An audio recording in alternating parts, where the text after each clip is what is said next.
welcome to CySecK's Research Development Program's online workshop. Let me first begin by giving an overview of the program, and firstly, I'll introduce myself. My name is Vibha Chakrala. I'm the Manager Research and Skill Building at Cybersecurity, Karnataka. The purpose of our CySecK's initiative is to float a research development program for faculty in VTU affiliated colleges in order to offer financial and academic support and guidance to allow faculty to seek advancement in the field of cybersecurity through research and development activities in cybersecurity thrust areas. So we launched this program with the aim of achieving the following objectives. Firstly, to provide financial and academic support to active researchers in order to foster and promote R&D in the emerging fields of cybersecurity.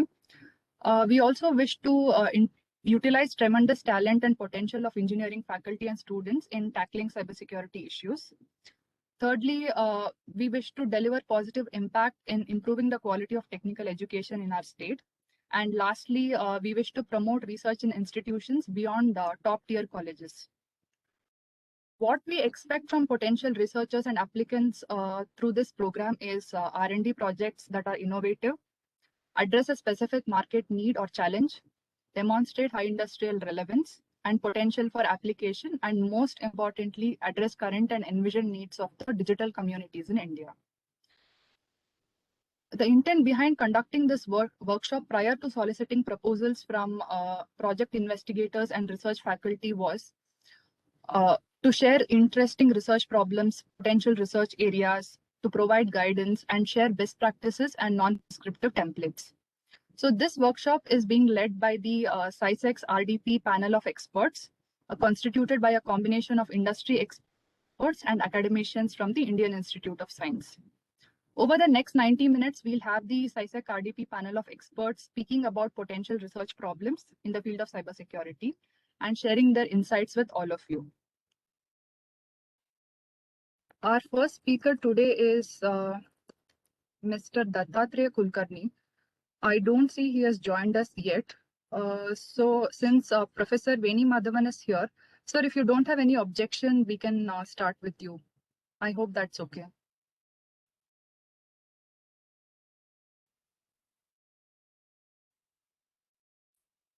Professor Veni Madhavan? Yes, sir, 1 second. I guess you're on mute. Could you unmute yourselves?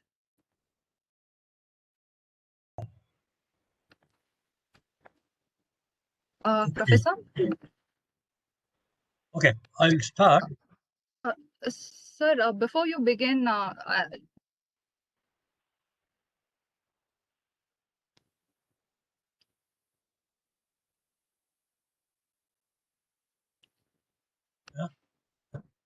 sir, let me please allow me to introduce you to the attendees, sir. Okay, sorry. Thank you, thank you. So Professor C. Veni Madhavan is a esteemed member of our panel of experts. He obtained his academic degrees, B in Electrical Engineering from the College of Engineering Madras in 1969, ME in Control Systems from BITS Pilani in 1971, and his PhD in Control Theory from the Indian Institute of Science in 1975. He worked in the industry, Air India, National Informatics Center, before joining the Computer Science and Automation Department of IISc in 1983. He was a senior professor in the CSA department and he retired formally in August 2014. He was also the chairman of the CSA department during 98 to 2000. He was invited to head the DRDO laboratory SAG New Delhi during 2000 to 2003. His current research interests are in computational linguistics and pragmatic cryptanalysis. He continues to work in IISc on R&D projects in the areas of cryptography and natural language processing. He's presently associated with several technical advisory tasks spanning government policy, academic, and research mentorship. We are proud to have you as a part of our panel, sir. And sir will be speaking about quantum communication, computing, and cryptography in the context of cybersecurity. Sir, you may proceed.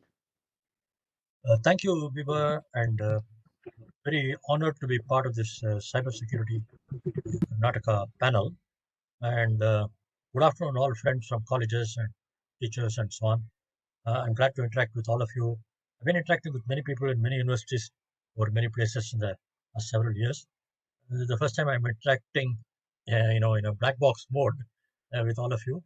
Let me start with, I'll take my 15 minutes, other 20, 15 minutes, but there is one question on quantum, electronics and communication. I'll address that also uh, in terms of your research R&D proposals. So first, it's a vast area. It's a very exciting, emerging area.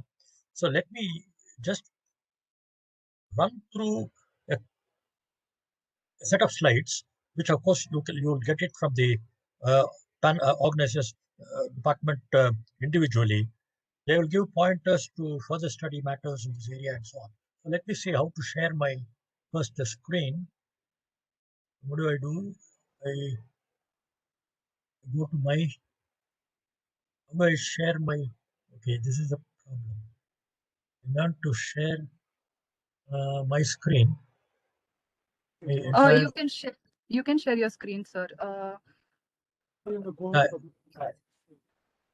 You can see a footer sort of thing yeah. below your I saw that. I share screen, I give that, and then I get my whole thing. Here, how do I go to my share your entire screen? Do I need to Yes, open my? you can share your entire screen, sir.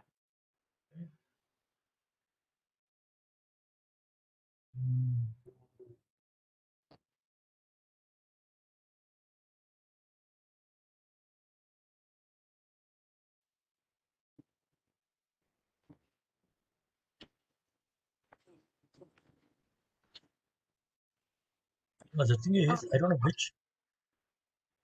Sir, I can share your presentation. Yeah, I can you believe do you have. that? It's Yeah, fine. I I can got do it. just open it there. I'll shut down Sure, my. I can do that. No issues. Then I'll just keep saying slides. Next.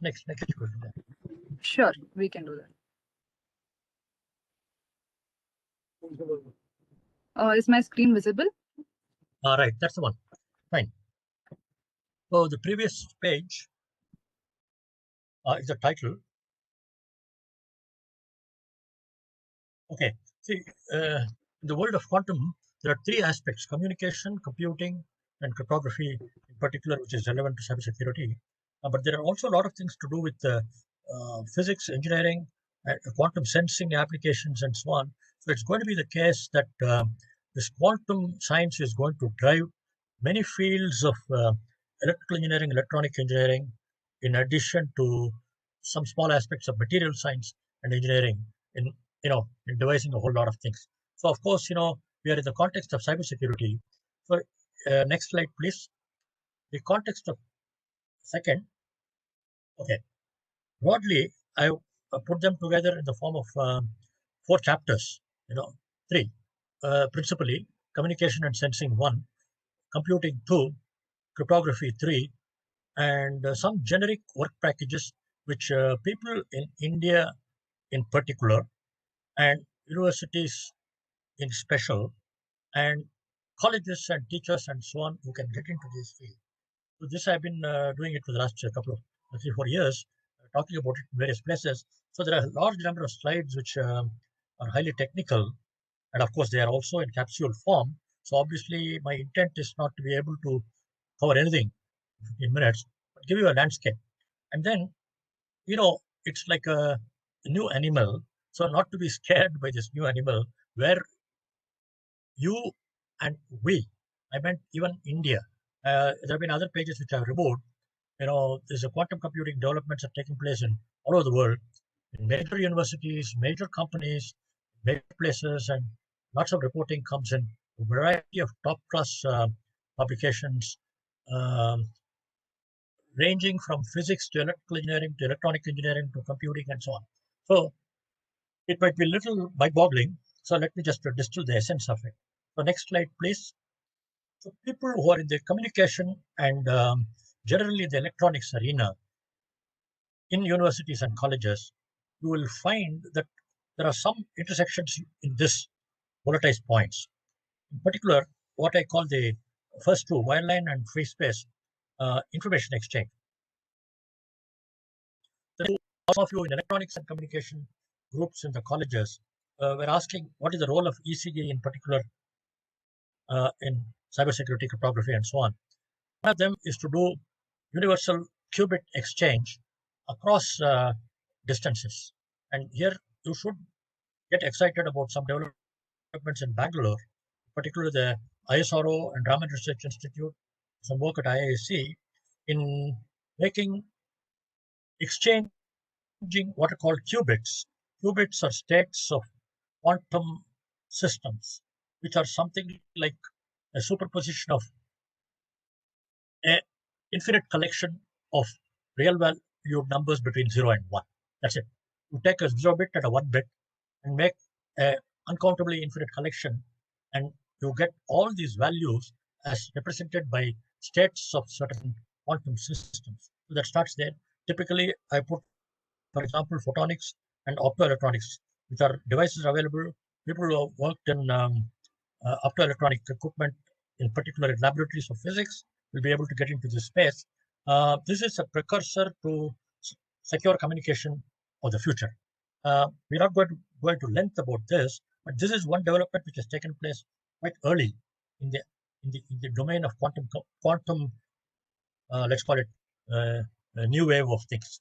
So, in particular, free space communication uh, over terrestrial links. I put terrestrial and over satellite links. Satellite link is the most recent establishment, exciting development in Bangalore.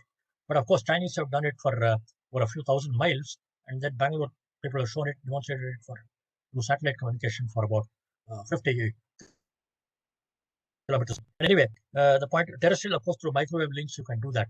Uh, other or physics and other systems. But the last point about what is quantum bit, what is the advantage you get by exchanging quantum bits. One of the advantages is that quantum systems, when there is a measurement made, the system sort of crumbles into a probabilistic average state. And that be recognized by the recipient in the form of detecting an eavesdropper. This is one way. I'll skip that. Next slide. That's it. Next slide. Please move to the right. See, um, in quantum computing, there are a whole lot of things. Um,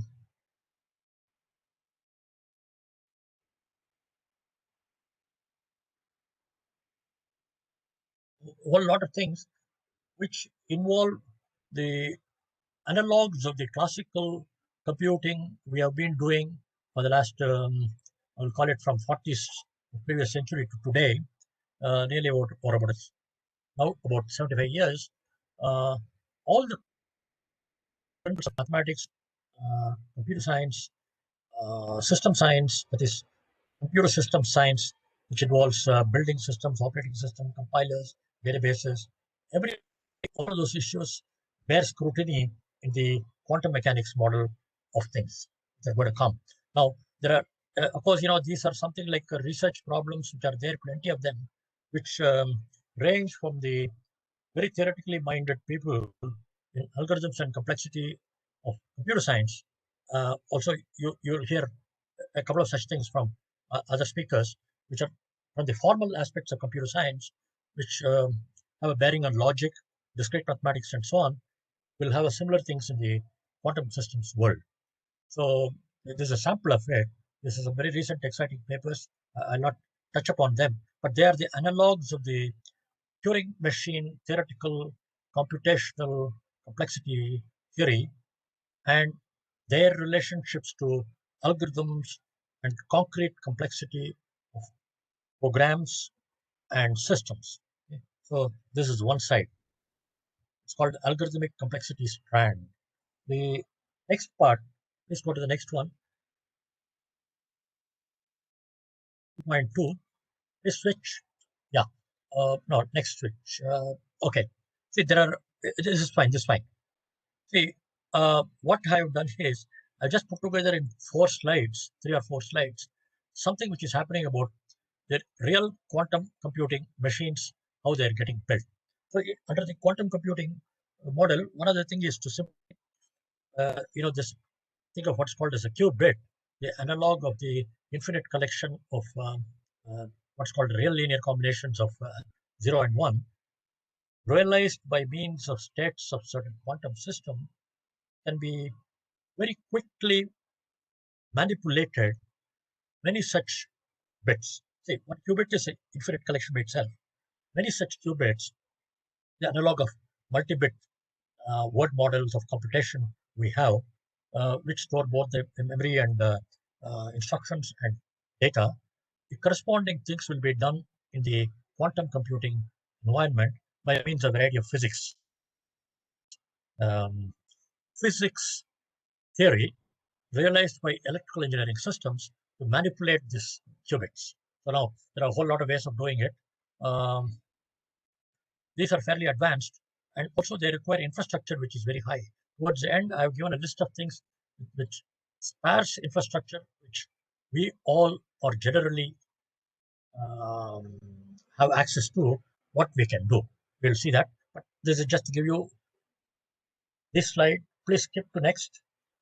There something called topological quantum computers. Next slide, photonic-based systems. Next slide. These are based on what are called uh, uh, superconducting devices.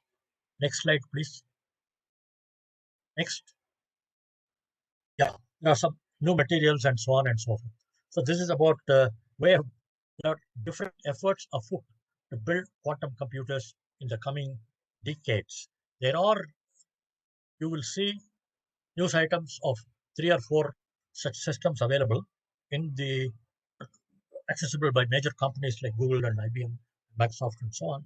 And but the generic area of what's called as a quantum computer is this.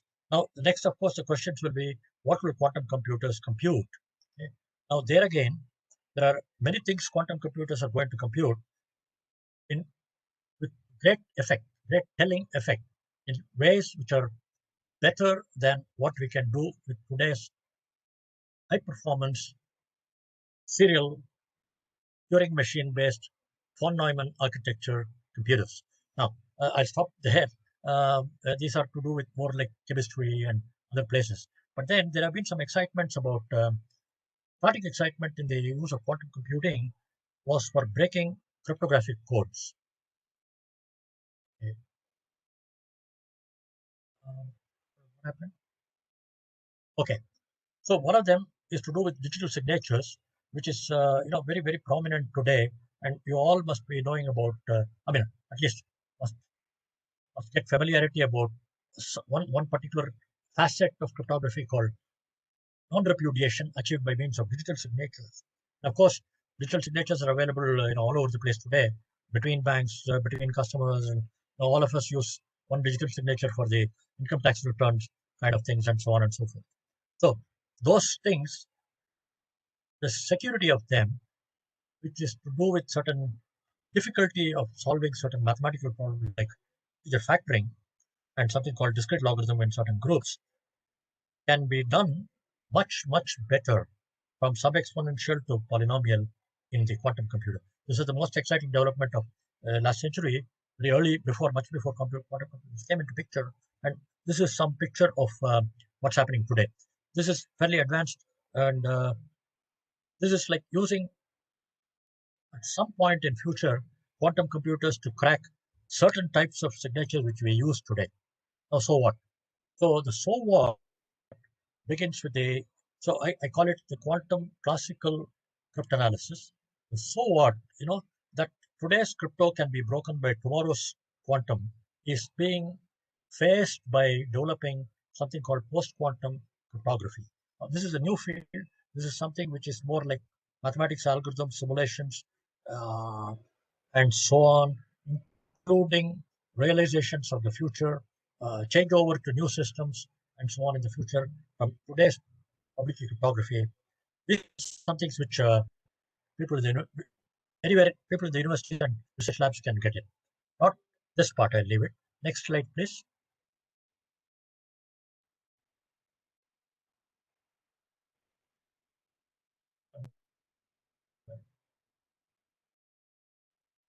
Okay. Mm, now, okay. Now, what I have done is, this slide just says what's going on in the world today. Now, there are something called NIST, National Institute of Standards and Technology, which tries to standardize public key cryptography area used all over the world in the last several decades. The most notable things of them, public key and symmetric key. Symmetric key cipher called Advanced Encryption Standard, and all the things about public key, things like RSA, Diffie-Hellman, and so on, which are classic textbook stuff today, are finalizations by NIST. Now, NIST is effort to face what is called the post-quantum computing uh, phenomenon. So there are what I've classified them as six. There are 26 finalists, and the finalists have been rounded now to six or eight or something as of last count. So these representative submissions are from different mathematical objects. Now, I will not go into all of these things, but these are accessible to any college mathematics and certain amount of advanced research in number theory and algebra and so on. But heavily algebra, number theory, geometry, algebraic geometry, polynomials, algebraic theory, number theory, and lastly, something called hash functions and sequences and so on. So this area is a very exciting new area which is happening in the last 5 years, but accessible to most academic communities. And of course, the finalists are all basically from academic and some corporate R&D laboratories. And there is a lot of things waiting to be typed down in these. Next is several slides. I'll skip them. Okay, next, next. These are all the slides to do with those six representative things. Next, next, next, next, next, next, next, next, next, next. One more. Okay, so that's it. So now what happened is in the last 12 slides or so, for some other lectures I used to elaborate these. They detail the six major candidates which are being researched in the NIST submissions in the last couple of years, and very increasingly for the next several years, to tighten them, make use of them, how to port them, how to use them in our contemporary systems which involve public key cryptography, starting from what's called as a key exchange, authentication, digital signatures, etc., and something called a public key infrastructure, which have all been developed over the last 30, 40 years to make all of public key cryptography based systems, including direct from starting and logging into your systems and so on, to backend databases, to e-commerce, to mobile commerce, to banking, variety of things in this. Okay. Now, there are immense number of applications have been built. They've all been standardized. They've been standardized on devices, protocols, communication systems, everything. So now here is where the next set of work will be beginning to happen, and already has begun to happen, to standardize them, use them, build new systems, and so on. So this is one nice time to newcomers to get into the field from different points of view. There is something about a basic research, there is something about applied research, and then there is something like a ported, transported research. So I'm almost done. So I can see that 15 minutes is going to come. So the last part is about saying for this one and next one. Only next slide, please. Just last slide. One more. So this is the last slide. Oh, okay, fine. I'm sorry. The previous one and this were the two slides which are saying that what one could do in the theoretical side, the practical side, the pragmatic, which is like saying realizations and so on in some areas. A lot of it has to do with software development, standardization, porting to systems, etc. So this is my take on the quantum computing systems. I stop here. Let us just address one question on electronics and communication. Vibha, do I have 1 minute? Yes, sir. Please go ahead. Yeah. So there was at least, I can see the participants and, generally the universities and so on will have people attending this kind of thing and intending to propose projects will come from computer science.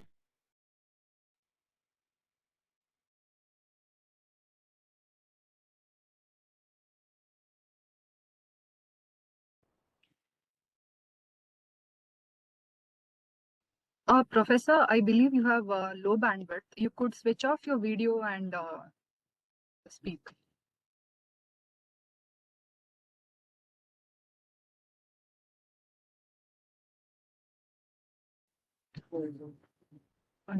Yeah, he has low bandwidth.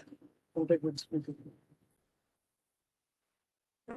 just give a second for him to join back.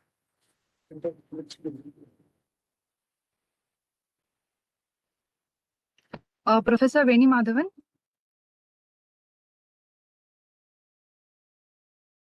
I believe we have lost him. Okay. Kulki, have you joined the meeting? Just have to check. Kulki, I've asked you to unmute. Yeah. Sure, Kulki. Let me quickly introduce you. Dear attendees, our next speaker is Mr. Dattatreya Kulkarni. He's a McAfee Fellow and Chief Technologist at McAfee Consumer Business. He's a seasoned technologist bringing deep consumer insights and innovations to protect consumer digital lives. He's passionate about building groups with starting energy and creativity. He has groomed dozens of innovators who will be fountains of design in India in their future careers. He has a PhD from the University of Toronto, MS from IIT Chennai, and a BE from NIT Surathkal. Welcome, Kulki. We are happy to have you today. Kulki will be speaking about consumer and IoT trends and problems. Over to you, Kulki. Yeah, can you see the, thank you. Can you see the slides? Yes, we can. Yeah, in the interest of saving the bandwidth, I won't turn on the video until we get to the Q&A, maybe. Yeah, Sure. that will be better for everybody.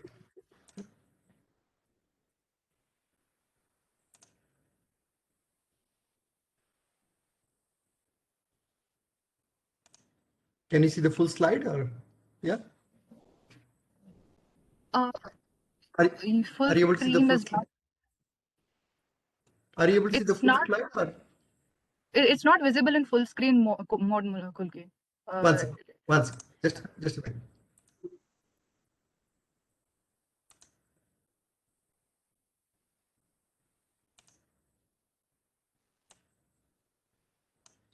Do you see the this is slide or? Yes. Yes. Okay. So, hello everyone. Thank you for the introduction. I'm sure you did not need as elaborate an introduction. So, but I'm here for you. Just to give a little bit of context on the nature of work, is that and which leads to the opportunities we all have in Karnataka, is that just when I left for Toronto, worked at IBM, worked at Intel several years, and then finally when I came back, two things. One is that after my PhD, I always wanted to go to faculty, and one thing led to the other, and I joined industry. Number one. I hope you guys don't blacklist me for being in the industry. After returning, it has been a very amazing experience. And it is almost now 9 to 10 years at McAfee India Center. So I want to talk a little bit about background about what is really possible, right? When I came here, we did not have any innovation center of any kind. The center was known as almost as an auxiliary development center. That means it did mostly product engineering, QA, testing, and things like that. Very little of architecture, and of course, other areas in McAfee have really grown. It is a full-fledged development center now with more than half of engineering for McAfee in India, which is really proud for all of us. And more importantly, for this crowd, is that we now, at least for the consumer business that I'm in, which is half of McAfee's business, bulk of the research that needs to be done, advanced technology development, I would say that we need to be doing, really happens from India Center. And the point is that it doesn't matter where we start. It is possible to, with the help of the kind of mentors that we CySecK has assembled today, If you just have to seek out this mentorship, and I'm sure we can go places. Right? That's the opportunity we have. I know that was not the scheduled thing to talk about, but I think it's really important. It doesn't really matter where the beginnings are. Ambitions are very important, and the hunger to go there are very important. Okay. So today, the tone of what I'm going to talk about is slightly different. So please interrupt me on the way. Don't wait until the end. So as you know, since I come from the industry, so what I do is that I have an academic bent of mind. I have love for foundations, but I focus only on the things that I can apply and get into users' hands as usages, right? From that point of view, think of me as more of an entrepreneur who has the inspiration and guidance from other academicians that are there as mentors for you all today and you yourselves. So that is the tone that I will bring in, which is very, very important for, I would almost go to say that it's important definitely for the innovators in the industry, but it's extremely important also for the faculty, simply because I think when the problems, even the foundational research you do is inspired by real world problems, it takes a different level of satisfaction, right? And that's the reason why I'll talk a lot more about usage and technology trends. Okay, so at least that's the scope of what I do. So please stop me when you would like to. So tell me if the slides are moving or not. When in Toronto, one of the most memorable, and if I can remember it after so many years, you can imagine how memorable it was a talk by Mark Weiser. I'm sure you have heard of him. He unfortunately passed away before, and well before he saw his vision come true. His vision was one of ubiquitous computing. He was a pioneer in that area. Ubiquitous computing is where using any device in any location and in any format, a user interacts with the computer, which can exist in many different forms. And when he read it then, it looked like really it's possible. And I remember his demo still as he walked into the Xerox PARC lab. The Wi-Fi even was not standardized. There is enough interconnected devices that the lights knew that somebody's walking, his cube knew that he's arriving, his computer knew that he's in front of the computer, and so on and so forth, right? And suffice to say that our daily lives are filled with varied interactions today, and whether you realize it or not, we wake up with a notification or an alarm on the phone. Okay, we get notifications for a bill to be paid. Okay, the entire pandemic, however unfortunate it is, but we survived through this pandemic fortunately because the whole bunch of digitization had happened, and none of us found need, or very few of us found need to go to a bank branch. We paid bills, we transferred money, we did a whole bunch of things that simply from our phones and laptops, right? And the interactions are not limited to that, and we interact with the infotainment systems in the cars. We talk about self-driving cars, which have become almost a reality, right? And there are very large-scale experiments conducted now, and when the mass media journalist starts writing about AI and ML, you know the things have arrived, right? That's the thing. So that's the dream of ubiquitous computing, and it has obvious connotations for what it means. What I'll spend time talking about though is that what are the benefits that arise from it, what kind of usages that are emerging there, and what kind of problems it presents to us as researchers in that area. Okay. And if you go back and look into the digital ubiquity and how it is growing, I mean, you would have seen a version of this slide or the other. I'm sure in every IoT paper that you have read, every IoT article that you have read, it looks nothing but exponential. Doesn't matter whether you look into the automotive domain, consumer domain, I'll spend more time on that today, or even enterprises, right? And the question is, why is this really happening? Is it simply because a fad, people took on to the IoT devices, or is it because there's some foundational factors that are driving to it, right? And the one of the hints to that there are some foundational driving factors is if you start mapping out the taxonomy of the IoT devices, right? On the, I'm not going to go through each of these things, but the point is, if you look into the x-axis, that is really compute resources slash capability, quote unquote capability. That's how you should look at it. More you go towards the right hand side, the more capable the devices are, both in terms of computing and memory resources. And connectivity is an important factor.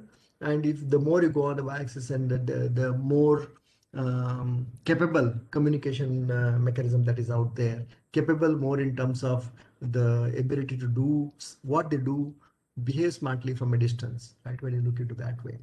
And what that means is that the top right, as you go towards the top right, they're richer and richer devices. Okay. And now, because they are richer devices, richer in terms of sensors, richer in terms of storage, richer in terms of compute capabilities, the value for the hacker increases. The argument that I'm going to make is that more compute per dollar as time progresses implies smarter solutions, and smarter devices imply more incentives for the hacker. That's what we'll spend a little bit of time on today. And if you go and look into the, I gave the hint about the pandemic, but there are various examples there in terms of the entire spectrum of the compute devices that you should consider even as a wearable. And I myself have done research on wearable jewelry, for example, right? Even if you look into those, they're all wearable devices, right? And on the other extreme, you have large scale monitors and smart, 70-inch TVs. And across all these things, you notice that it is actually transforming the way we interact with the devices and the way we do our everyday life, everyday business. Okay. The point again is to say that it's a double-edged sword. Increased digital exposure must be matched with protections, and I'll give some specific examples of those things. So I talked about the fundamental driving factors there, and you would have seen again the read about the Moore's law, and you would have in the honor of the person, let me move it this way. You'd have talked about how compute capabilities grow exponentially every 18 months to 2 years, right? And if you look into the y-axis, which is really the calculations per second per $1,000, it is mind-boggling how it has sustained for so long, right? And even more interesting is that if you look into the historical cost of computer memory, right, and the y-axis here now is the dollars per megabyte. If it were megabytes per dollar, it would have been exactly like the graph on the left hand side. I didn't have it, so interpret it that way. So that's also an exponential graph and a logarithmic graph, and you see that it's also going improving substantially, right? It's exponentially. So compute is growing exponentially, compute per dollar is growing exponentially, memory per dollar is also growing exponentially. Those are the two of the driving factors. But does it stop there? No, it doesn't stop there. The thing that really made a sensor a smarter sensor is also the third element, which is really the sensors. If you look into the average sensor cost and the forecast of it, right? And I'm sure there is more to the right hand side there, but it does not look quite exponential. The y-axis is still linear there, but you see a super linear drop in the prices. I remember at Intel in 2007, 2008, one person came talking about I forget how many axes, but a large number of axes accelerometer. He wanted to do it. He wanted funding. And it looked a sizable device. It looked like a 1 inch by 1 inch by 1 inch. And he said, oh, it's going to transform the world. It's going to be really big thing and things like that. And if you think about it then, comparing that time, he was comparing the accelerometers that go on military systems, which are like, maybe 6 inch by 6 inch by 6 inch, humongous devices. And now in the smartphones, you don't even notice where it is hiding. And you'll have to pretty much go and hunt it down when you do the bill of materials on it, right? So that is actually, those combination of those three things is really what is adding to that. And the fourth dimension is not complete without that, is that if you are going to generate a whole bunch of data, it needs to be sent somewhere, because you cannot just be storing it out there. And the internet connectivity, even though in our homes it feels as though the connectivity is not good enough, and we end up turning our videos, But the point is really that the bits per second has been growing exponentially as well. Is just that the demand has also been growing exponentially and you don't notice it. That's the whole point. So that is the fundamental reason why somebody says that IoT has been growing. It is really not about the fad, but really about this thing. So now when you have the smart devices, what do you do with it? Well, it starts doing some smart things. That means it is collecting some sensory data, it's processing some sensory data locally. Maybe it has some neural nets that are deriving some analytics locally. Maybe the data is being sent to the cloud and there are a whole bunch of computation happening there. But all of that just means data being generated, more and more data being generated every single second, right? And the type of data that we talk about is really mind-boggling to the point that for the engineers in office, if I ask them to process, we collect a lot of telemetry data. We have like 50 billion queries that come to us every single day. And if I ask them to do a query, they say, well, give me a couple of hours, I'll get back to you because there's so much data to be crunched, right? So those are the real trends that are happening, and I'm talking about them simply because you have to keep this at the back of your mind when you think about modern problems and how to solve these problems. Okay, so let me spend a little bit time about some of the opportunities and the kind of problems that arise there, and I'll spend not just time on consumer. Even though I took the consumer as a problem, I said, okay, there may be people interested in multiple areas. I should spend time on different areas. I'll just give you some hints of these areas, right? What I do believe in is that IoTization is not a matter of whether, but when.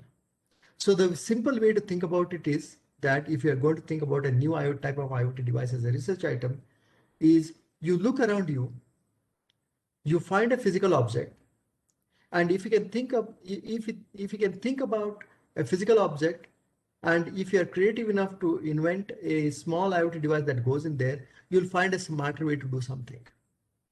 You think about a window, you'll think about doing some sensing for intrusion perhaps. Maybe some sensing for how much wind is coming. Maybe some sensing for, I don't know, so if potentially we could even do if some insects are coming, I don't know. We could do a ton of these things, right? You just have to imagine a physical device and there will be a sensor there to do that. Now the question is that how expensive this can make it, right? And then as we talked about the trends, these are a lot cheaper than we can. But as you do research, you don't worry about the expenditure on that one, because I'll tell you, when we started doing it's not that the iPhone had this dream that they should have accelerometer in the phone. Not true at all. The phone makers were toying with the idea of putting accelerometers on them for maybe even I would say almost like 8-10 years at least, right? I don't know exact years. But the reason why they couldn't do that is that one is because they were large. Other was more that they were very, very expensive. They said we cannot really afford that expensive a thing. But then when people were willing to pay more price, then suddenly what happened? Then there was demand for smaller sensors. As the demand for smaller sensors was there's more research that was done. The devices became smaller. As the devices became smaller, there was more integration. Then there is more usage. As the usage increased, then there's more demand for it. There's a virtuous cycle of that kind. So eventually, whatever you invent will have a virtuous cycle. You just have to be convinced about the usage is there. That's the way you should think about it, right? And the other amazing thing that has happened in the industrial context is that industrial enterprise context is that the break-even points have really advanced to a great degree. Like there is a very famous story by Intel with building management in New York building management, and they recovered the entire cost of retrofitting the building for IoTization within 2 years. And if you there is a fourth building that was built, third and fourth building inside Intel India. If you walk into that building, you will see light switches, but you will never have to go and touch the switch, right? Everything comes on its own. It's very sensitive to what is the light that is coming in from outside, and so on and so forth. The point that's exactly the point, right? In the right hand side, you'll see so many areas, right from agriculture. I'll talk a little bit about that because it's relevant to the India context. And if we don't invent something there, who will, right? and there are a ton of things to do there, right? And telemedicine, of course, you have heard about it, and pandemic has shown that telemedicine, whatever we invented, telemedicine is not nearly enough, and we need to do a lot more about that. So the point I'm trying to say is that the cost equations and the volumes and the virtuous cycles is driving that inflection point in the industrial innovation. I do believe it is bringing in the next round of industrialization or industrial productivity, I should say. Okay, quantum leap in productivity is what I call it. And let's take some very simple example for maybe you are collaborating with somebody in mechanical, automotive, those kind of departments. And maybe if I were to talk about an automotive body shop, and imagine a managing the supply chain for the auto body shop, and it becomes a TSP nightmare, simply because not just because the number of parts is very large and the number of locations is very large, but it's an uncertainty is galore, right? There's a whole bunch of uncertainty. Given Bengal traffic, you know how long the person is going to take, and imagine how long a truck will take, right? How fast is it? Now you add to that certain measurements that go into how fast is the most advanced setup today, for example, would be this is how it will look like. You go and ask for a potentially a wiper, or maybe as a replacement battery and OEM battery or something like that. Check a local inventory. If not found, price a NOIDA inventory, for example, place the order, estimate 1 week ETA, inform the customer when it arrives, I'll tell you, and they schedule the job and the customer keeps waiting. Compare that to a local inventory, and then you account for exactly, you have collected whole bunch of analytics data that predicts what would be the exact ETA, and now you update the ETA as you learn more about the real-time constraints as uncertainties become certainties. It's a different way of solving problems, and these are the kind of assumptions that we never had to do in coming with better optimizations.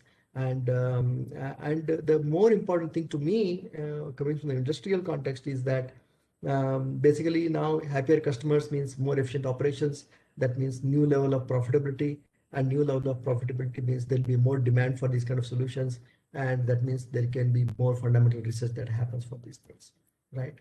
And imagine another thing, and this is really a celebrated example of a shop floor, and preventive maintenance today is very, very basic, and typically they will go and dust it off, check maybe some of the materials if they are wearing out, maybe there'll be some oiling to be done. So it's very superficial, right?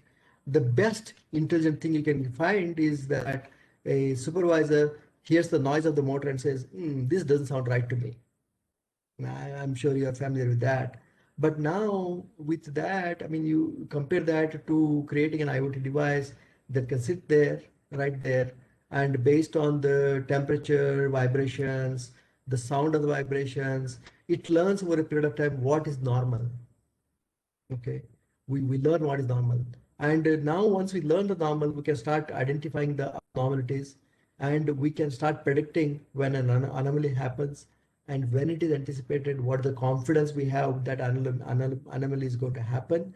And we'll be able to now, even the bigger benefit is that now we'll be able to schedule and manage a downtime before it happens. That means that you can do it with very little productivity impact, right? The argument there is that little intelligence goes a long way in increasing the productivity, right? Let me switch gear to the consumer world. Please stop me wherever you would like to. I talked earlier about more ubiquity really means more incentives for the hacker. And this is just the intent was not to go and talk about the actual numbers, but intent is that assumption is validated day in and day out, right? And we collect a lot of telemetry at McAfee, and our own telemetry is saying that the incentives are increasing, and it was increasing significantly during the pandemic also, because hackers knew people are working from homes, right? Now, what are the different areas that exist, right? Of course, there is a lot of data that says the consumers are really worried about it, and they feel that it comes in the way of their productivity, peace of mind, even their financial health, right? Given that there are many areas to research, right? One, smart homes, I'll spend a little bit more time on in a minute. That definitely is a very, very, very rich target. We'll talk about that. Financial security, and you hear about. I'll, I will. If you start reading it, I guarantee that you'll read about one financial fraud every single day, if not two, right? And how many you have seen based on QR code, for example. So, what are the secure ways in which to do transactions given the pervasiveness of digital transactions in the India context? I'll talk a little bit more about that. Right. Think about it as financial security is one of the key big areas to look into. Awareness slash, I should have called it privacy, right? Is security only thing to do? I mean, what about privacy? And do people really care about privacy? And they do more and more. The research shows that they really care a lot more. Not quite today as much as security, but it is becoming very prominent. I would guarantee that you'll see one privacy-oriented article every week. Again, if the mass journalist is writing about privacy, it's a very important problem to solve. And privacy is one of those things that is very little understood. What I mean by that is that if you go and tell someone, I'll make your system more secure, they understand what you mean by that. If you go and tell that I'll protect your privacy, I don't think we will get it. There's a lot of research happening, and I'm doing some of that research myself as to what it means to protect the privacy. Parental controls, I'm sure you all witnessed it. A 2-year-old is navigating tablets better than their own parents. And now there are people who are willing and waiting to take advantage of that. And it's a dangerous world out there. Some of them are little harm in terms of simply the popped up ad goes and does something bad to some stalkers. And what does it really mean? And as the digital exposure increases, one thing to really look into cyberbullying, and it's a huge, huge issue. And what does the psychological frame of mind mean for an youngster use exposed to digital tools? And whenever I see, for example, 8 or 10-year-old playing with a hand-me-down smartphone, even it really worries me. So it's a huge area. There's a lot of research to be done there, and there's a lot of unknowns. If someone, to the point that if someone comes and tells me that they have the best solution for cyberbullying, I'll start suspecting is that complex, right? Right from knowing that simple thing, does this exchange of communication indicate bullying context? That's really an unsolved problem, right? And then there's manageability. And I don't think manageability was ever thought of as a consumer problem. Consumer today is a small business of yesterday, right? And there are many, many projections. And my own projection is that 100 plus devices in less than 2 years, right? It may not happen in all geographies, I understand that. But the fact that in India, you try to buy a smart TV today, a TV today that does not have Wi-Fi, I think you will struggle. That's the whole point. That's the whole argument, right? But now, given that many devices, now why would a householder have any interest in becoming an IT manager for 30 devices? No point, no need, and why even spend a single second to expand? So what is the manageability problem? What kind of solutions we can provide for that, right? And it is a very, very complex problem to solve. And I said I'll spend a little bit time on the smart homes as well. This is an eye chart. I don't expect you to understand all of it, but the point is that smart home is full of it depends on your point of view. For a hacker, it is a rich playground, right? There is right from that these are really cheap devices. When you build a $20, $50 device, there's only so much research. There's so much of diligence that goes into developing their software. Imagine the vulnerabilities in that firmware there. to the point about how they communicate, how frequently they communicate, who they communicate with, who has set up the servers, and what kind of opportunities that exist to exploit security or privacy point of view. We have done a ton of research on this. If anybody is wanting to do some research on this, would be happy to at least shed light on some of these problems. We can spend time on that. And it's not just theory. And this is actually an older list. I mean, I guarantee that you'll find one new article, one major new article, at least once in a week or two, right? So let me spend a little bit time on the India context. I have a nephew who is an IPS. I joined 4 or 5 years ago, and he said he joined CyberCell and he wanted to talk to me. And one of the things that he was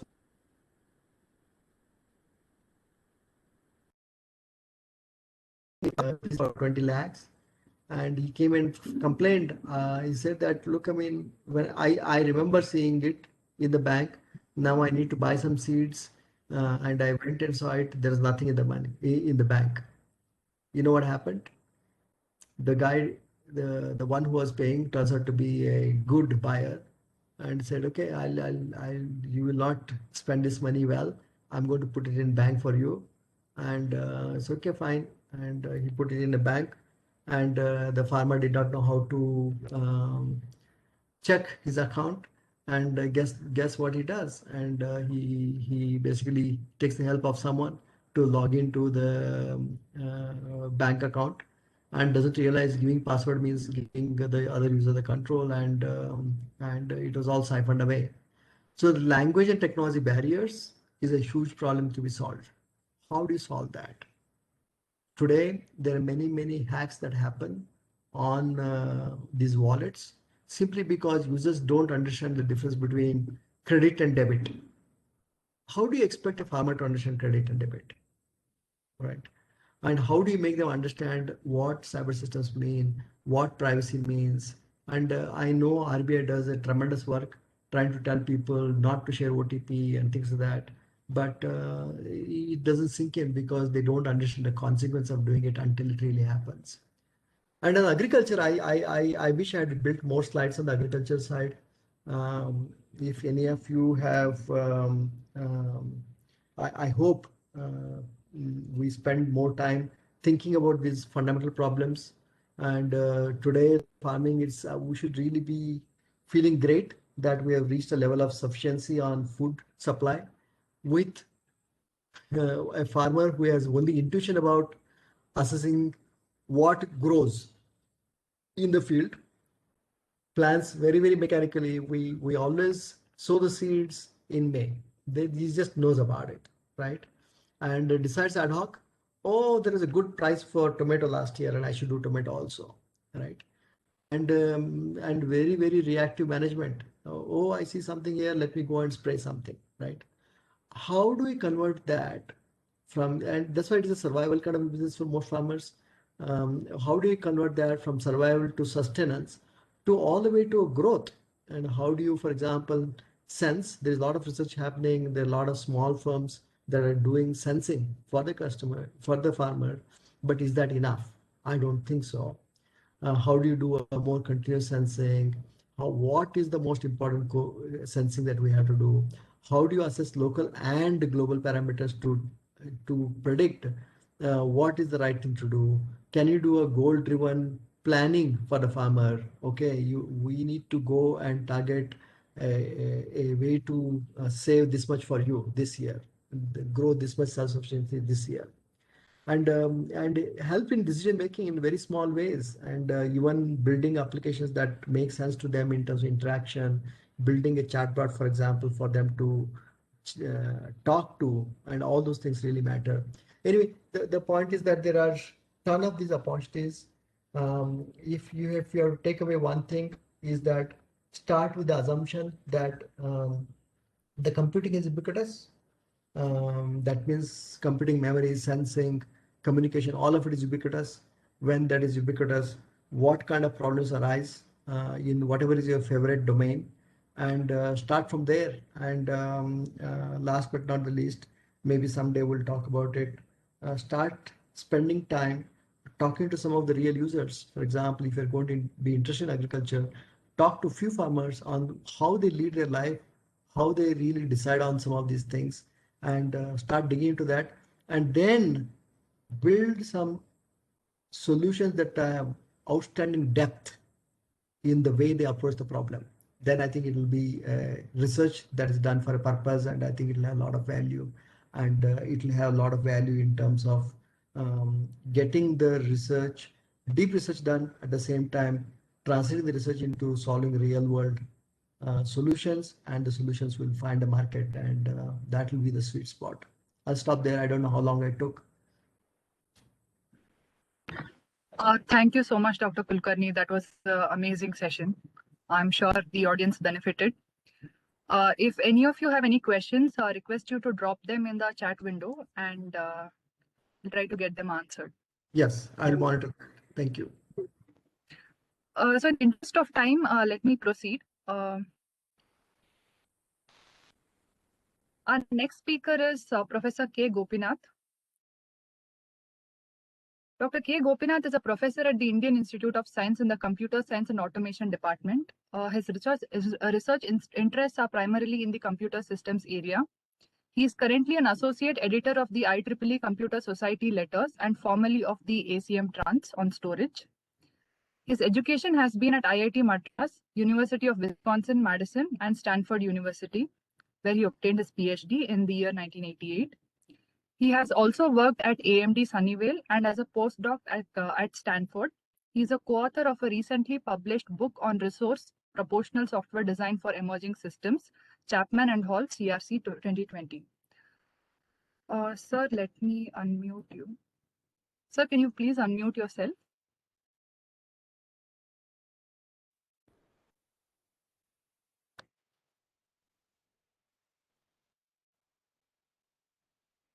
Dr. Gopinath? Okay. Okay, now I'm unmuted. Okay, got it. Can you hear me now? Welcome, sir. Can you hear me sir. now? Yes, sir. Okay. Yes, Is sir. it clear? You can. Okay. Yes, sir. So I'm going to start sharing the document. Sure. Can I? Okay. Professor Gopinath will be speaking on how to analyze the Aadhaar ecosystem from a security and privacy point of view. Can you see the screen? Yes, sir, we can. If you could please make it full screen. That's the same. Yeah.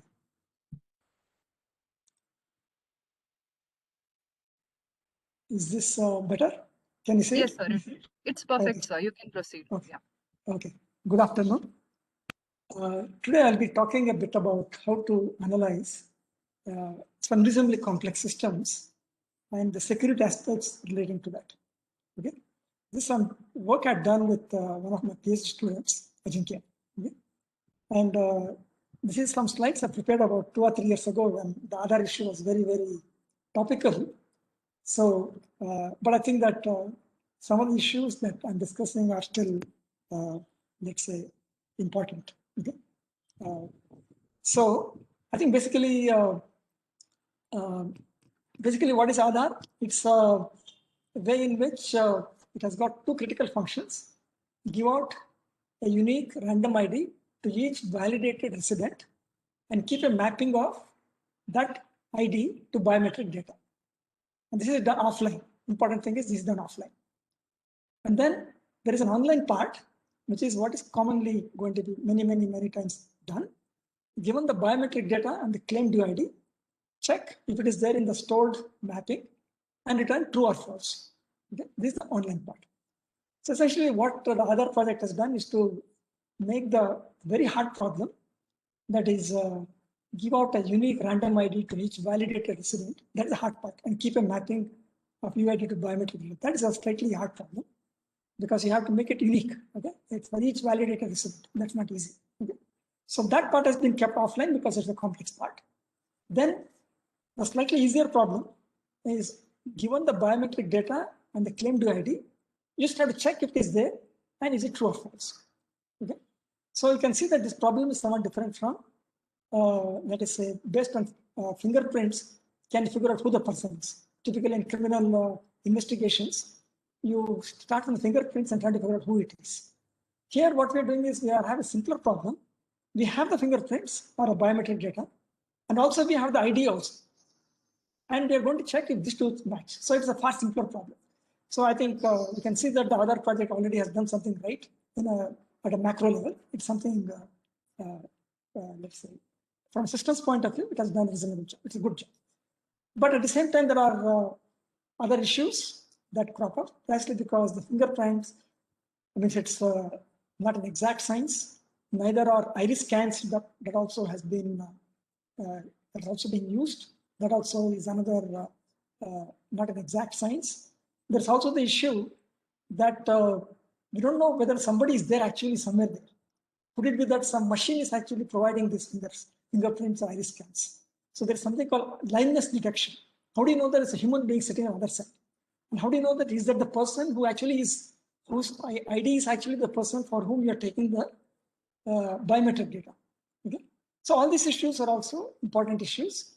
Okay. So you can see that even though the high level idea is solid, it is quite meaningful that you have avoided the hard problem and you're working only on a slightly simpler problem with a slightly more easy way to systematize it and make it available to large population. Okay. So I think, as I mentioned, the online part avoids or sidesteps many hard problems. Do not have to solve the whole storage system for fingerprint. Only need to look up fingerprint corresponding to UID. Okay.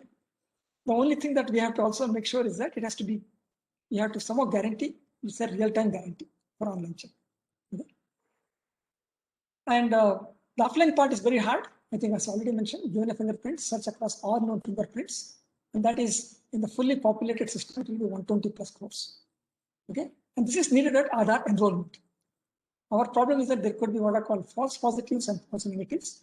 That is, two parties can have the same fingerprint. Okay, that's a possibility. And because it's not an exact science. Okay. And you also have to do what's called deduplication in case there are multiple parties who have who seem to have the same fingerprint. What does have to be done with it? Okay. And so if you compare this system with another system, it's supposed to have the largest fingerprint database. Okay. And this one is a far more complex system because they don't have a UID to check it. Okay. But at the same time, you might have come across various stories in the press. Man denied Aadhaar after fingerprints partially matched with 7 others. Okay. You would have heard of some stories of this kind. Okay. Or heard about something about Airtel Bank, which has taken the money of people who have essentially are supposed to get some subsidy. Instead of going into your banking account, it has gone to the Airtel Bank account. Okay. Of course, it's in your name only in the Airtel Bank, but without your consent, it has gone from your bank account to your account in Airtel. Okay. Airtel is keeping some pay wallet for you, and you want it in your account. You don't want it to go into the wallet of your own wallet in Airtel Bank. Some of this has happened. Okay. In a sense, what has happened is that Airtel seems to know about this particular aspect about subsidies, and it's able to take it out from them. Of course, the very old story is about 3-4 years old. So this is not correct. It has been fixed. I'm just mentioning that there have been some problems with this system so far. Okay? And again, there are other stories you might have heard about, that there is a patch for enrollment software. Okay, what does the patch do? It lets a user bypass critical security features such as biometric authentication of enrollment operators to generate unauthorized Aadhaar numbers. So what is happening is that the enrollment people, they also have to go through the authentication process, but there is a way in which you can bypass that particular authentication of the enrollment operators, and therefore they are able to generate unauthorized Aadhaar numbers. Okay. Essentially disables enrollment software's inbuilt GPS security feature, which means that anywhere in the world, okay, they can use the software to enroll users. So what has happened? In a sense, what has happened is that the system is trusting somebody outside the Aadhaar main system to do the enrollment, and people have figured out that you can change the software in such a way that what was not intended is actually happening. Okay, in a sense, what has happened? It's just like in the PC world, right? Your system, your servers are all probably very good, but if you take the PCs in the periphery, okay, if there are viruses there, then the security of the whole system is also going to be a problem. Okay, in a sense, what is the important thing is to notice that the ecosystem matters. Even if Aadhaar says that their data centers are fully, let us say, completely bulletproof and everything, but the problem is that the enrollment operators are not part of the main Aadhaar system. So they're part of the ecosystem, but not part of the main Aadhaar ecosystem. If there are problems in the enrollment aspect of it, then again it will reflect on the Aadhaar system itself. Just like in the past, we had the servers, which are probably very well managed, and they had these PCs out in the wild, all over the place, all over the world, and they had all kinds of viruses running because the users were not as good at managing their own systems, and these viruses actually created a lot of havoc for everybody because even though the servers are very good, you can see the same situation happening here also. Okay? So in a sense, what is important is you have to ensure that not only is the main Aadhaar system really bulletproof, really very solid, okay, and they might have taken a lot of very good care in that. There's no doubt that they have taken good care of it.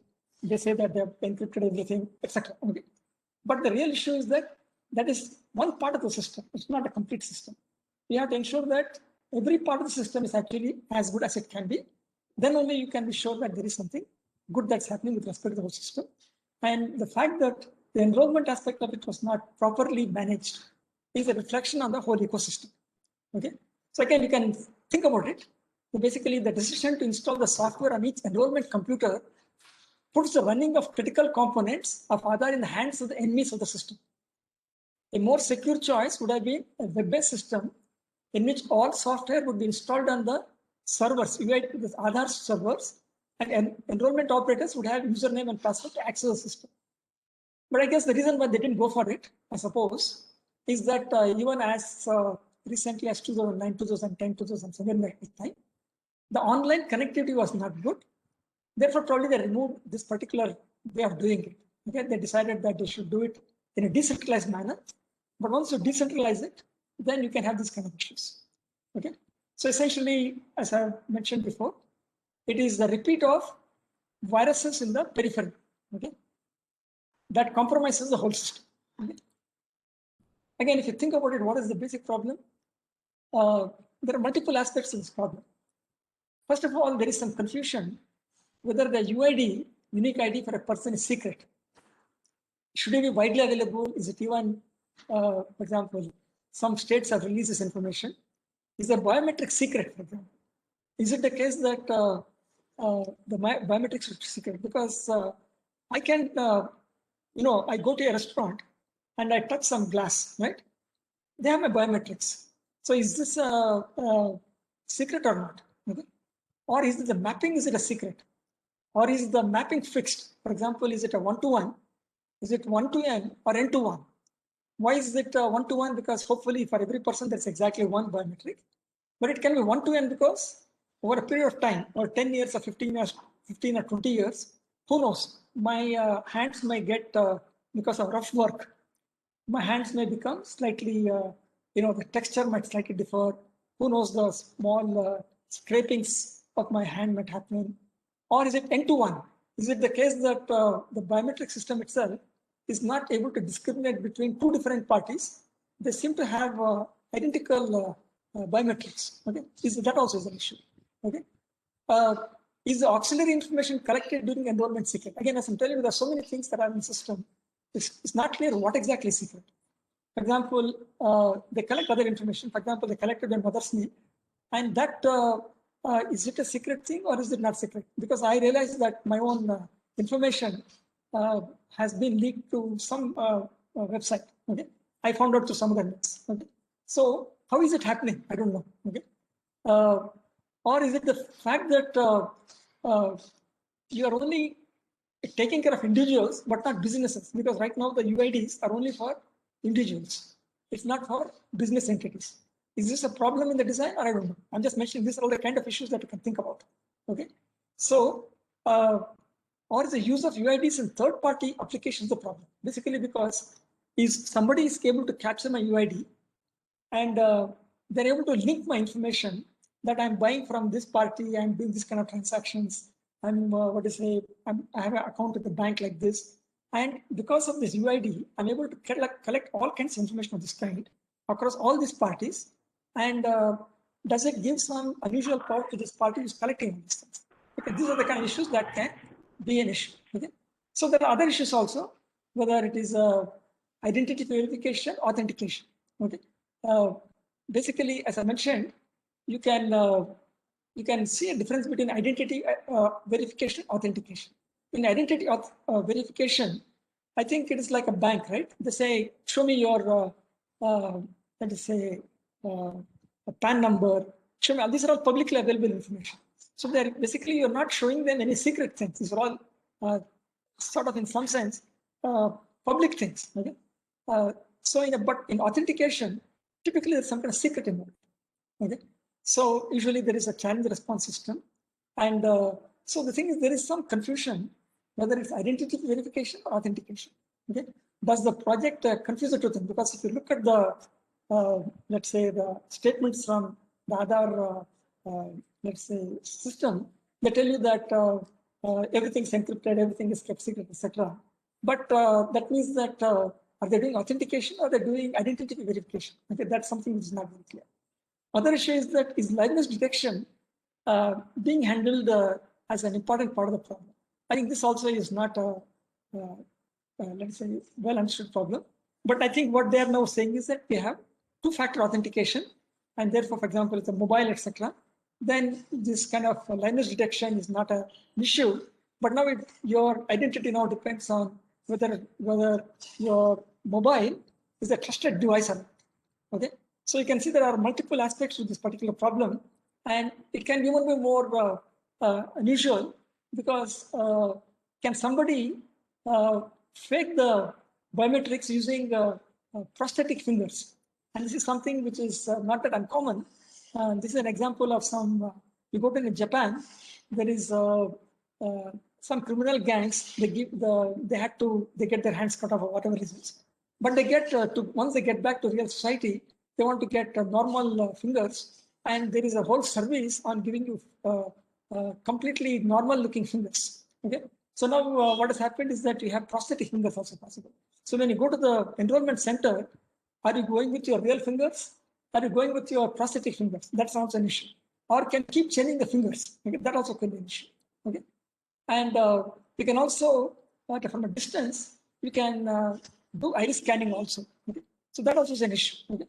So, for example, there is a professor who claims that he can identify someone from across the room with the precision of a fingerprint. Okay, and so with basically you can capture both the irises and full face, and therefore there is no issue of let us say the kind of systems like biometrics-based systems. They can be easily defeated, basically because you can create virtual systems which can provide this interface of this biometrics as part of the system. Okay? So you can essentially fake anybody for that matter. Okay? So this also could be an issue. So I'm just mentioning that if you think about the Aadhaar system as a whole thing, there are so many points where there can be problems. Okay? So you have to figure out how exactly you're going to plug these holes. Okay? And so, for example, in summary, for example, the biometrics may not be exact. The iris system can be captured from a distance. Your ID, because of the UID, can be collected by a, let's say, vendor, and he can collect information across all the kinds of activities you're doing, and then build a profile on you. That also is another issue. And the question is how to take care of each of these issues. So you can see that some system like Aadhaar has an amazing, let's say, set of issues that have to be tackled. And I'm not even talked about system level issues. Okay, for example, should the system be distributed or replicated? Should it be, let's say, for throughput? Do you have to do it? What happens on failures?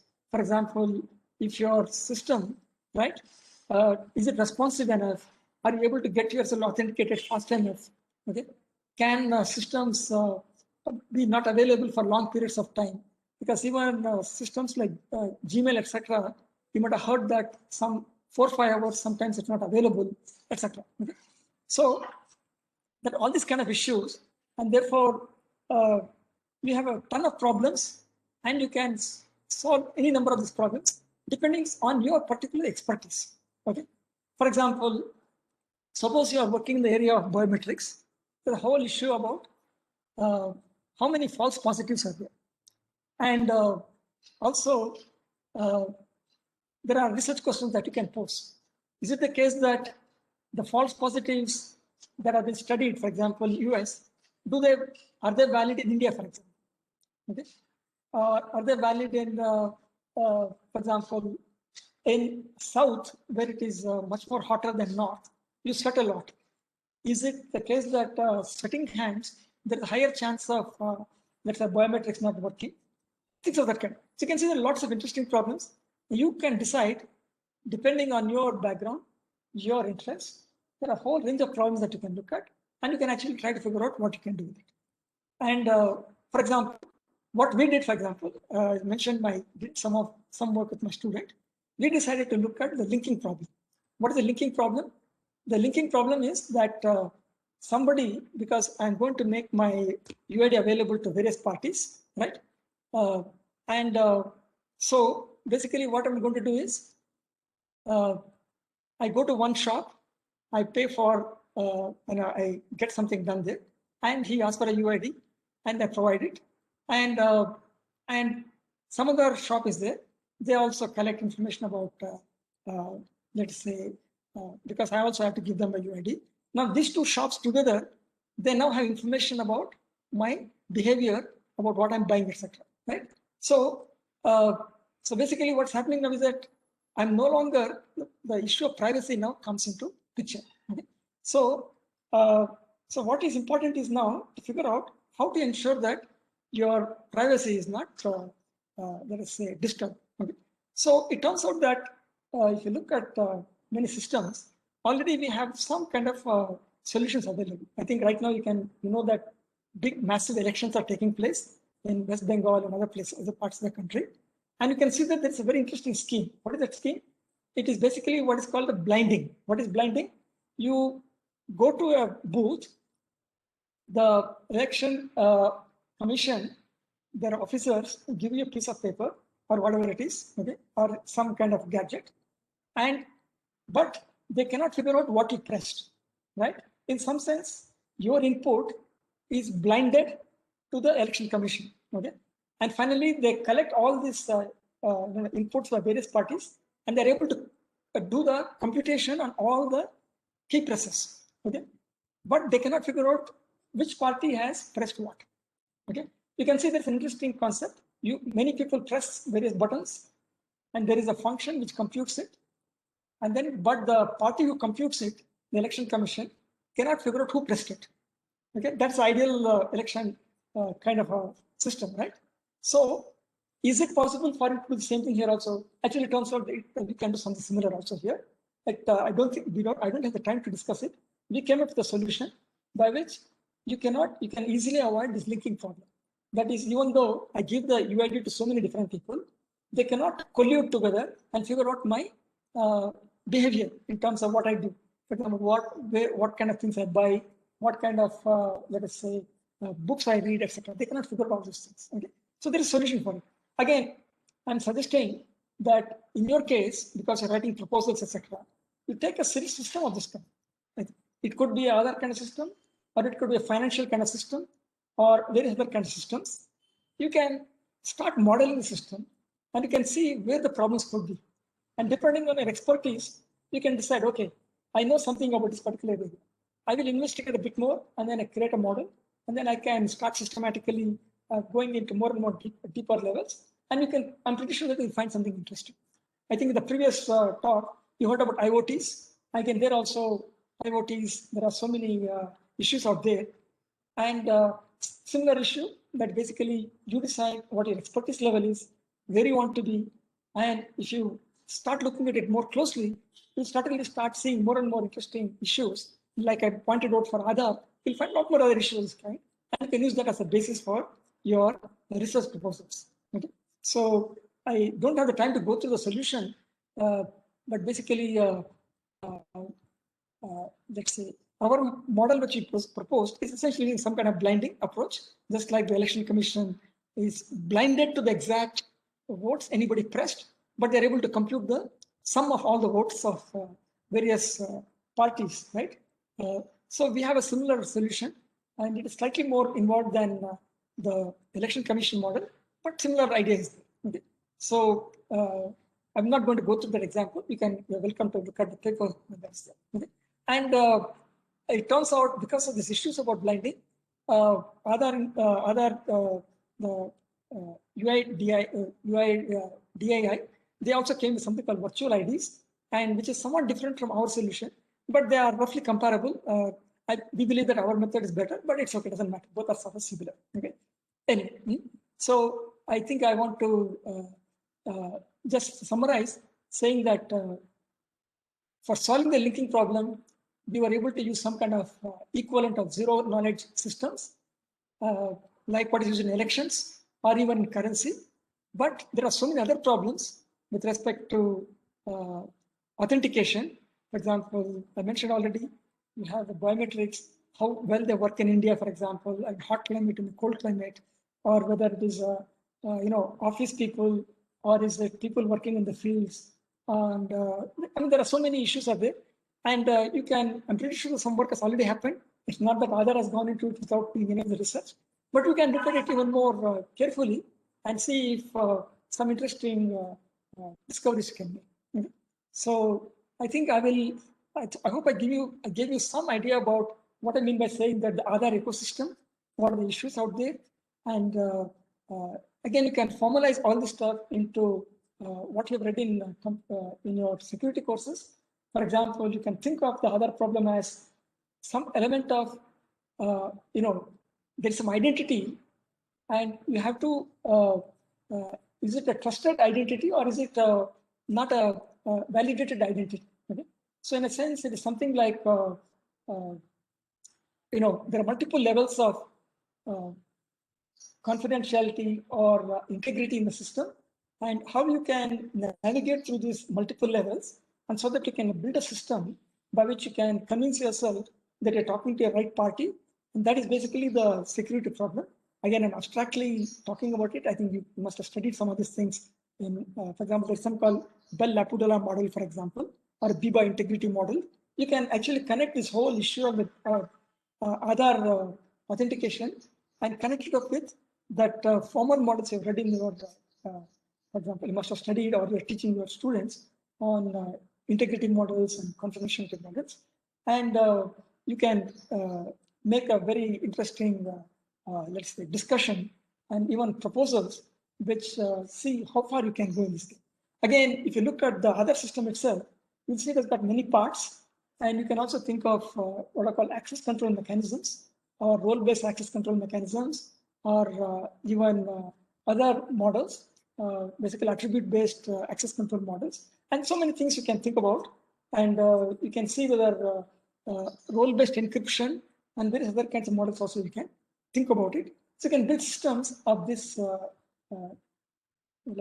needed complexities that's required. You can start coming up with systems. Again, there are other issues like, for example, verification.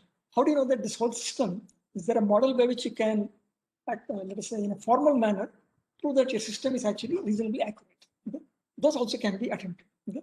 So again, I don't have time to go through some of these things, but you're welcome to look at the paper we have written. You just type students from Ajinkya and my name, and you'll probably most likely probably say Aadhaar, privacy, etc. You'll get some papers. You can take a look at it. You'll get some idea about how we have thought about the Aadhaar systems. I'm pretty sure that every single system that we use nowadays, whether it's financial, whether it's, as was mentioned some time back in the previous speaker, it could be agricultural systems, it could be banking systems, whatever it is, you'll find similar issues and both security and privacy issues. And you can come up with the solutions which have some, let us say, which are actually based on sound security principles. And once you understand the system, then you can bring in mechanisms like cryptography in it. Okay, I think there's a lot of confusion. A lot of people make that security is equal to cryptography. This is a completely. I think one should move away from this particular notion that security and cryptography are the same. Security is typically system level thinking, and cryptography is a mathematical technique. It's a technique. It's not a policy. It's just a technique. Okay? There are so many techniques that are possible. For example, I can even do what is called physical security. I can prevent people from coming together. I can make the system secure by having physical barriers. Okay? That also is a method. Like cryptography is a technique. Physical separation also is a technique. Okay? There are so many techniques. Of course, cryptography is a beautiful mathematical technique. Physical barriers, of course, doesn't look that interesting, but it's also a technique. Sometimes you have to do it. For example, the military people do exactly that. Military people will not have a network which is connected to internet. Okay, that's physical separation is what is let us say done there. Okay, so the important thing to do is to think of security as a system level issue. Think about security levels, integrity levels, confidentiality levels. See what is the right transitions between various actors, various entities in the system. Build your models, then in the appropriate places, provide physical security or physical separation, or cryptographic security or cryptographic separation, or other kinds of separations. Okay? It's up to you. Okay? So there are various techniques available, there are various security policies that have to be implemented, and you figure out what is the best match. And if you start looking at all these reasonably complex systems, you'll find amazing research problems all over the place. Okay? And that's what I would like you to think about. I think I will now switch a bit. I hope, I don't know how long time I've taken so far. So you can take 5 more minutes. Okay, I will now switch over to the other part I was supposed to speak about, best practices with respect to writing proposals. I will, if you have any questions, I would, you can send it to me through the chat. Okay. So I was asked to, I hope I've given you some outline of the ecosystem, Aadhaar ecosystem. And as I mentioned to you, you'll find similar issues with almost any system of reasonable complexity. Okay. And so in a sense, there are just too many research problems on this. That's what I want to say. So don't hesitate, just dive in, take us any particular system, you'll find problems. Okay. For example, you can have a health medical device. For example, what's called insulin pump. And if the insulin pump, the instructions can be sent through Wi-Fi or it can be managed through a mobile, then you can see that there could be some problems in there itself. Okay. There are other problems, but at least you can immediately see there's a problem there itself. Okay, so let's just quickly look at best practices with respect to writing proposals. I was asked to speak on this a bit. I'll just briefly talk about this. Okay. Again, I thought nothing better than start with a shloka. And this is, you might have heard about this shloka. Alpakshara asam digdam saravat vishuto mukham asthobam anavadyam cha sutram. Sutra vidu. What is it saying?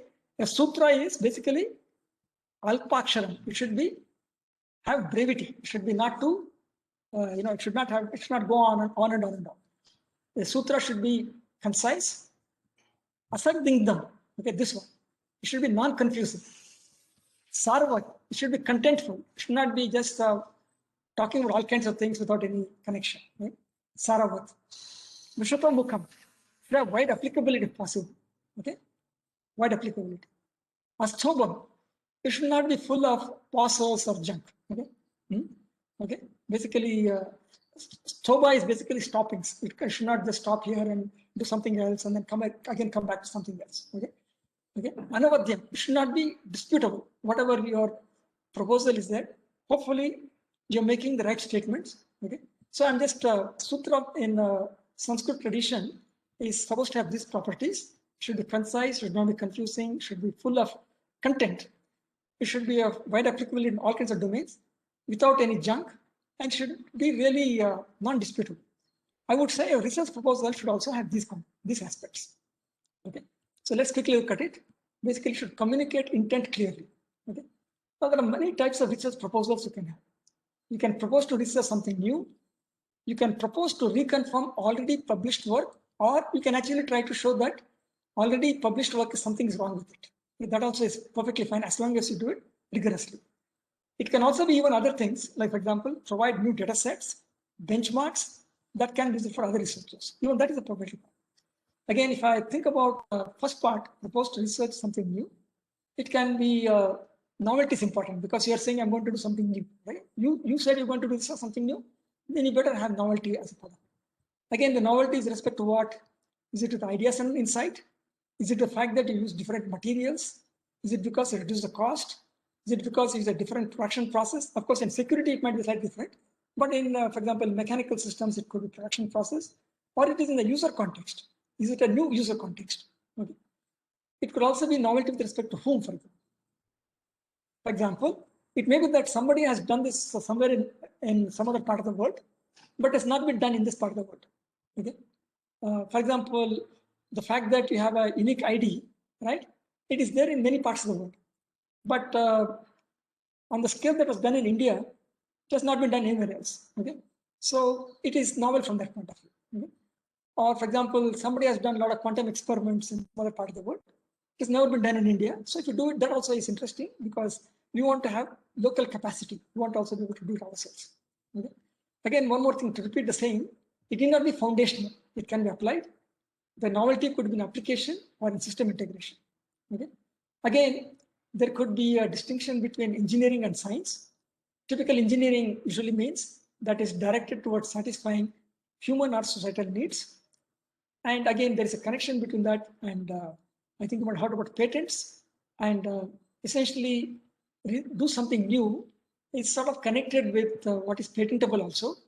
And for example, patents say that if you want to patent something, it has to be non-obvious and also advance useful arts. What it means by useful arts is essentially it has to be useful in our societal context. There has to be some kind of engineering aspect to what is being done. Okay, so that's one part of the thing. Another thing I mentioned, proposed to reconfirm or to disprove something. Okay, and this is quite useful also. For example, one of my students discovered that there is a data set used in a particular domain, and somebody is collecting information about some event, and they are using it with the clock of the system. And the clock is 32 bits. And if you actually calculate it at current clock speeds, in 32 bits actually rolls over within about 2 or 3 days. Okay, because 2 to the power of 32, if you multiply by some 100 nanoseconds, whatever, you'll find that 1 day is easily 32 bits are not, usually exhausted in 1 day. Okay? So somebody collected a lot of data for 6 months using a 32-bit clock. Okay. Now you can see that something is wrong with that because they didn't realize that it's a oversight. They didn't realize that in one and a half days or so, 32 bits are gone if you use the computer's local clock. Okay? So my student was working on it and discovered finally that this is a big one. And this, unfortunately, this data set was widely used by many parties in the research community. So even finding that this bug is there is an important issue. So if you're able to find bugs in data collected or inconsistencies, that also is interesting. Other thing that could be interesting is provide new data sets, benchmarks that can be useful for other researchers. For example, if you are working the biometrics area, suppose you come with a bunch of very good biometric, let's say, raw material, okay, which can be used for validating how good a particular system is, like with respect to classifying the images of some of the biometrics. Okay? So those kind of things also can be useful.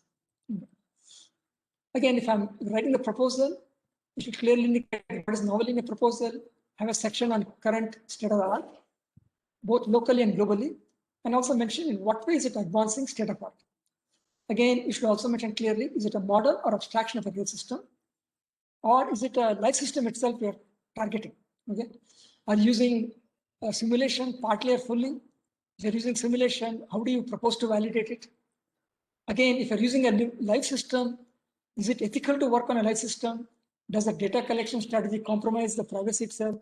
Is it necessary to attack a learning system to show its flaws? Okay, discuss if this is appropriate. Is your project science or engineering? Okay, I already mentioned this. So you should have a section on how your research proposal can probably help. Okay, and again, after describing all these things, once you do your research, what new insights are likely to come from research proposal, from simulations, from the new data that you come up with? Can you interpret the new data? Do you have to report critical findings to regulatory bodies before publication? That is, there is sometimes the government and other kinds of bodies will require you to keep it confidential till they have looked at it, okay, because for other reasons, okay. Again, you also might have to talk about in a proposal, what kind of things you need. Do you need equipment? Do you need data from some particular governmental bodies, for example? Do you need permissions or approvals? For example, if you're doing some research on drones, you may want to get approvals to be able to operate the drones in the first place, okay? Things of that kind, okay? One other small little advice I would give is to avoid incorporating fashionable themes in your proposal unless you're clear about their value in the proposal. I'm pretty sure that you're thinking about it carefully, but sometimes I notice some themes which are completely inappropriate. They get put into the proposal because people might think that your proposal might have a higher chance of getting accepted. I would recommend someone to avoid it if possible. Okay? And also in the proposal, also it's better if you are able, if you're clear about what should be out of scope, then what you don't want to consider, clearly demarcate it so that you are clear about it, and the proposal evaluator also is clear about it. Okay? Again, I'll close in a few minutes. Again, suppose we specifically take into account security research, I just mentioned a few things. It's best to discuss your assumptions. For example, your system boundaries, the various actors and entities in the system. What are the attack models you're assuming, including capabilities of user and attacker? What are the obvious defenses?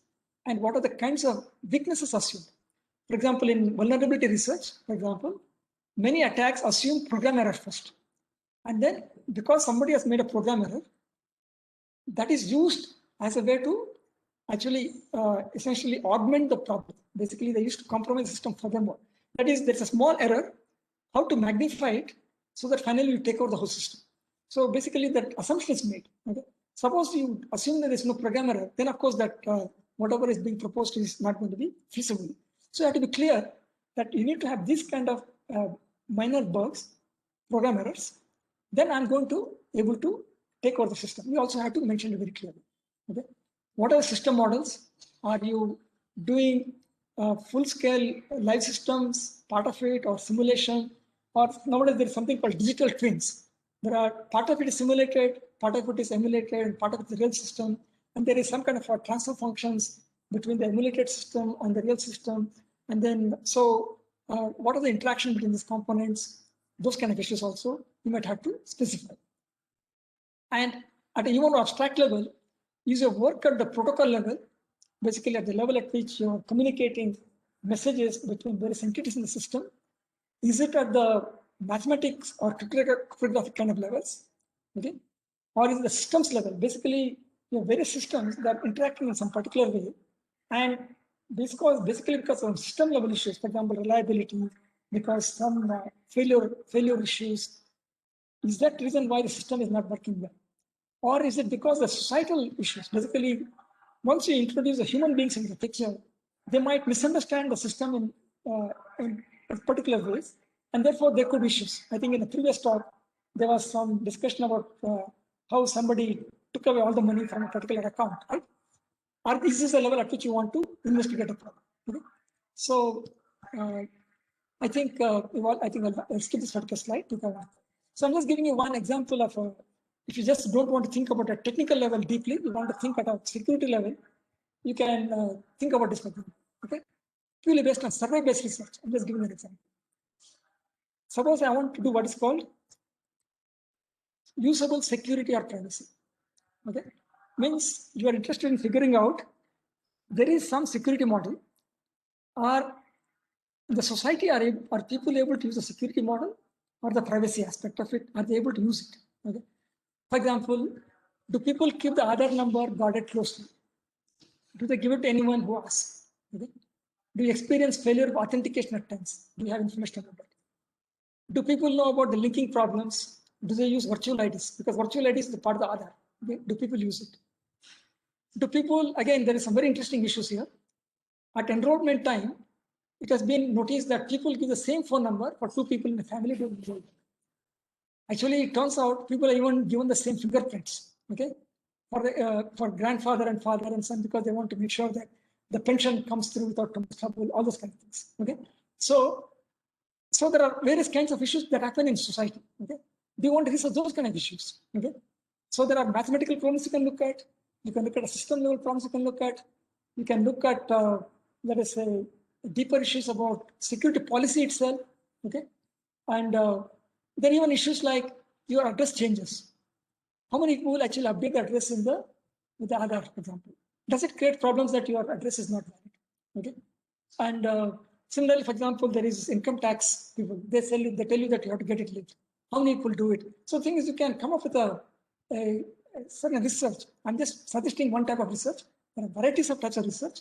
Even this is good research if done properly and well, so that you can figure out what kind of security features or privacy features that are in a system people are actually using, and what things people are not able to use.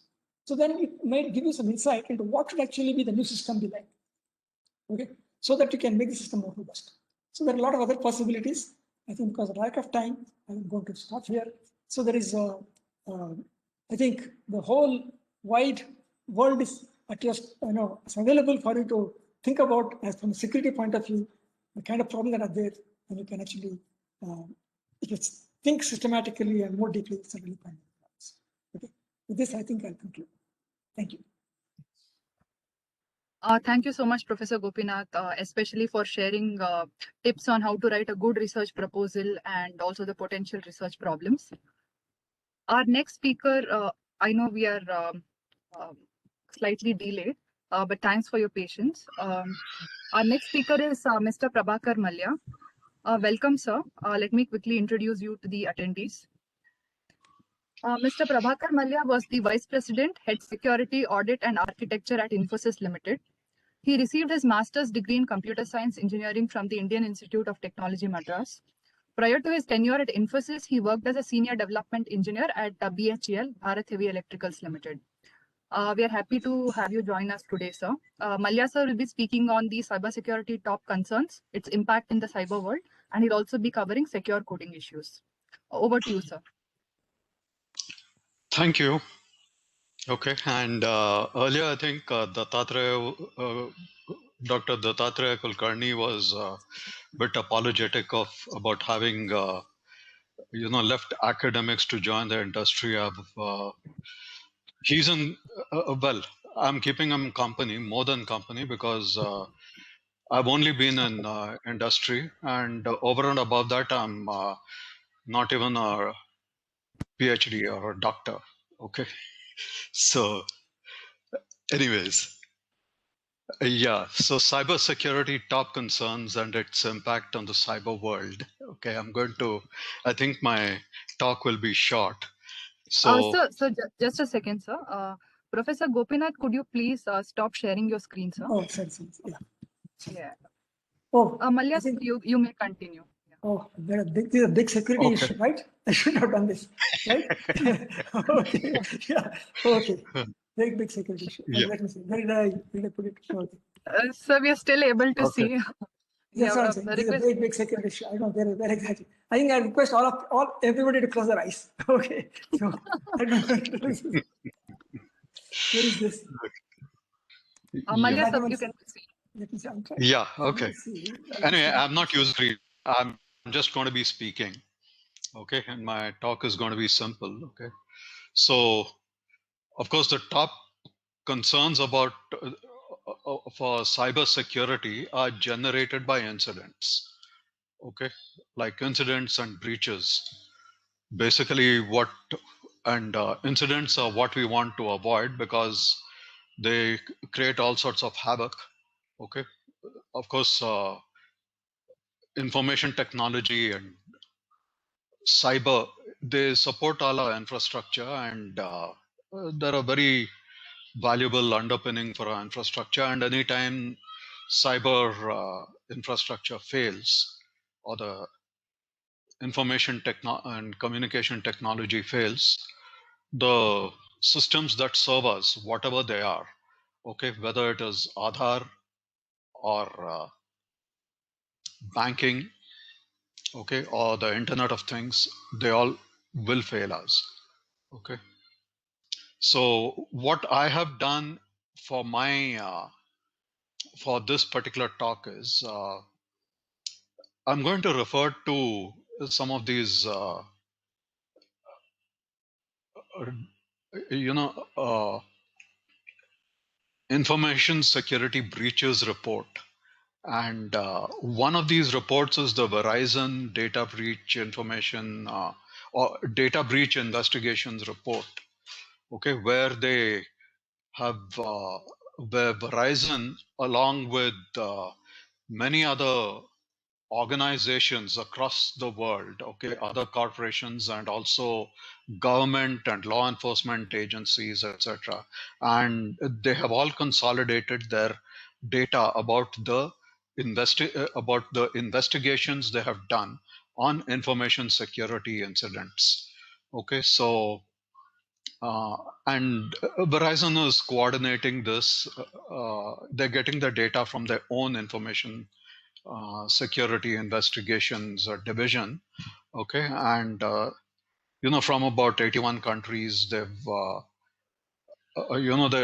got about 150,000 incidents, but which they brought it down to 32,000 incidents as such, because they said that most of them are not really serious ones. They might be just violations of internal policy and all that, which people might have, organizations might have said is a security incident, but it didn't satisfy this standard.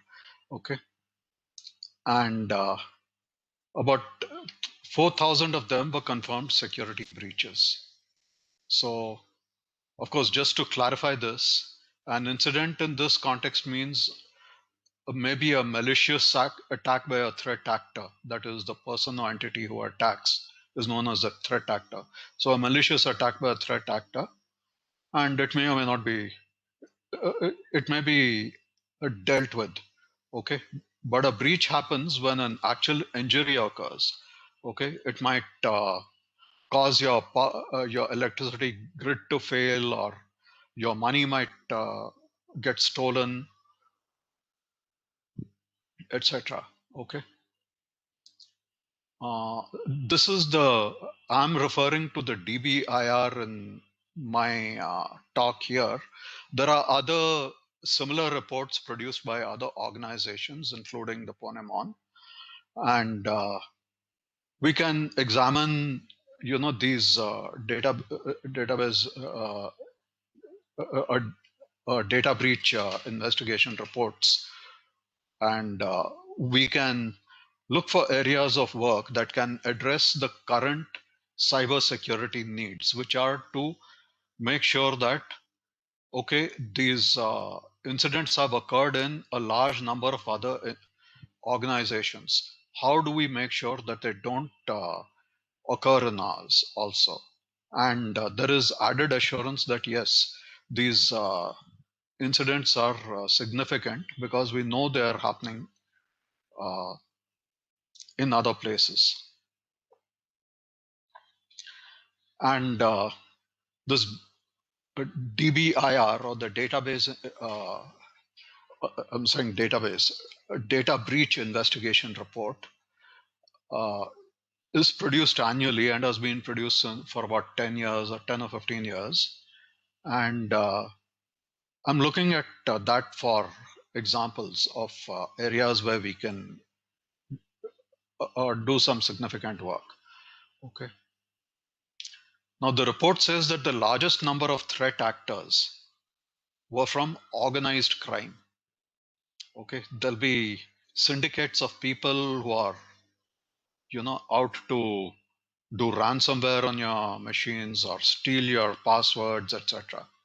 Okay, and they might be out to sell your data. And the next is nation state and state affiliated actors. Okay, so we've seen examples of such things happening recently. Okay, and well, and it's followed by rogue system admins and end users.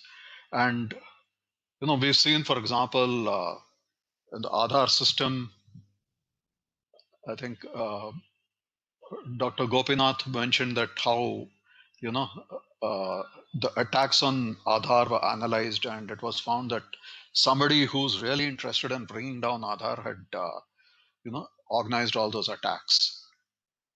Of course, it's after these nation state and state affiliated actors, it's followed by rogue system admins and end users.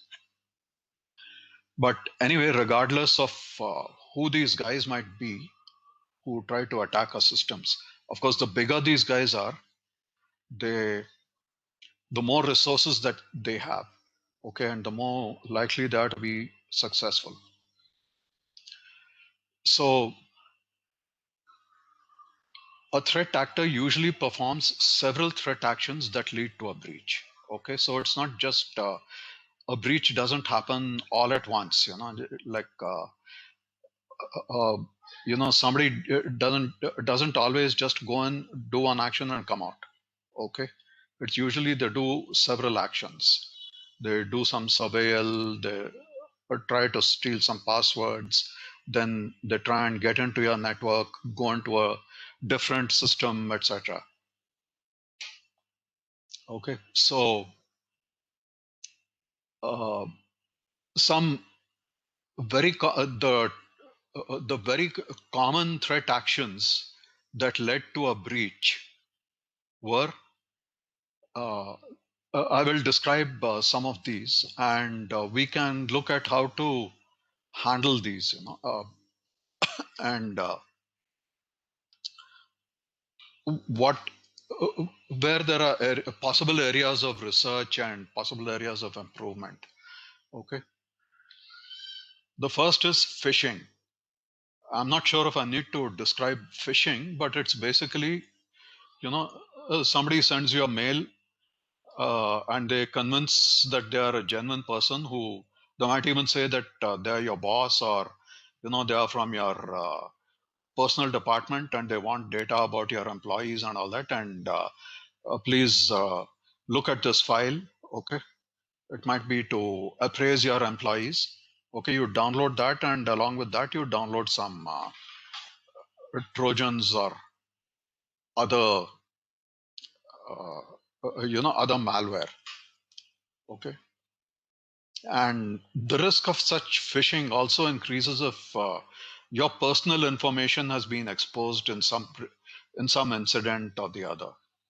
Okay, so they might be able to figure out exactly who you are and put very precise personal information, which convinces that person that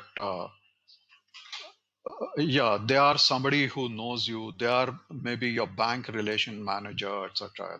Your bank relationship manager or your bank manager. They know exactly about you and all that. So they convince you to reveal some information. Okay. And educating people perhaps can mitigate, but you can't avoid this. Okay. So I think we saw an example earlier, and when I think Dr. Kulkarni was talking about the IoT, when he was talking about farmers, okay, who easily gave away their passwords, etc. Okay, so there are products that can identify spam mails and all that, and put them in a spam folder. To give you an example from the other end, okay, of sophistication, there is a very famous manufacturer of one-time password cards. They got hacked several years ago, I think about a decade ago. Okay,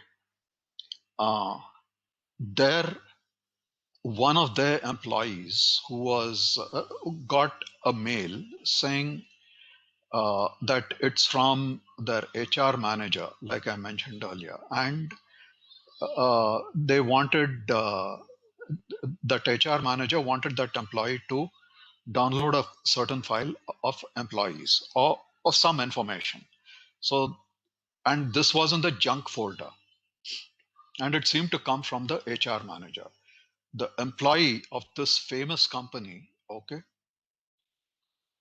moved this mail from the junk folder into the main folder and clicked on that link and downloaded the that particular Trojan file. And that Trojan file captured his or occupied his computer, moved along to other computers in the network, and finally managed to get onto some administrator and got a whole lot of information about the products that guy manufactured. Okay, it compromised a lot of information there.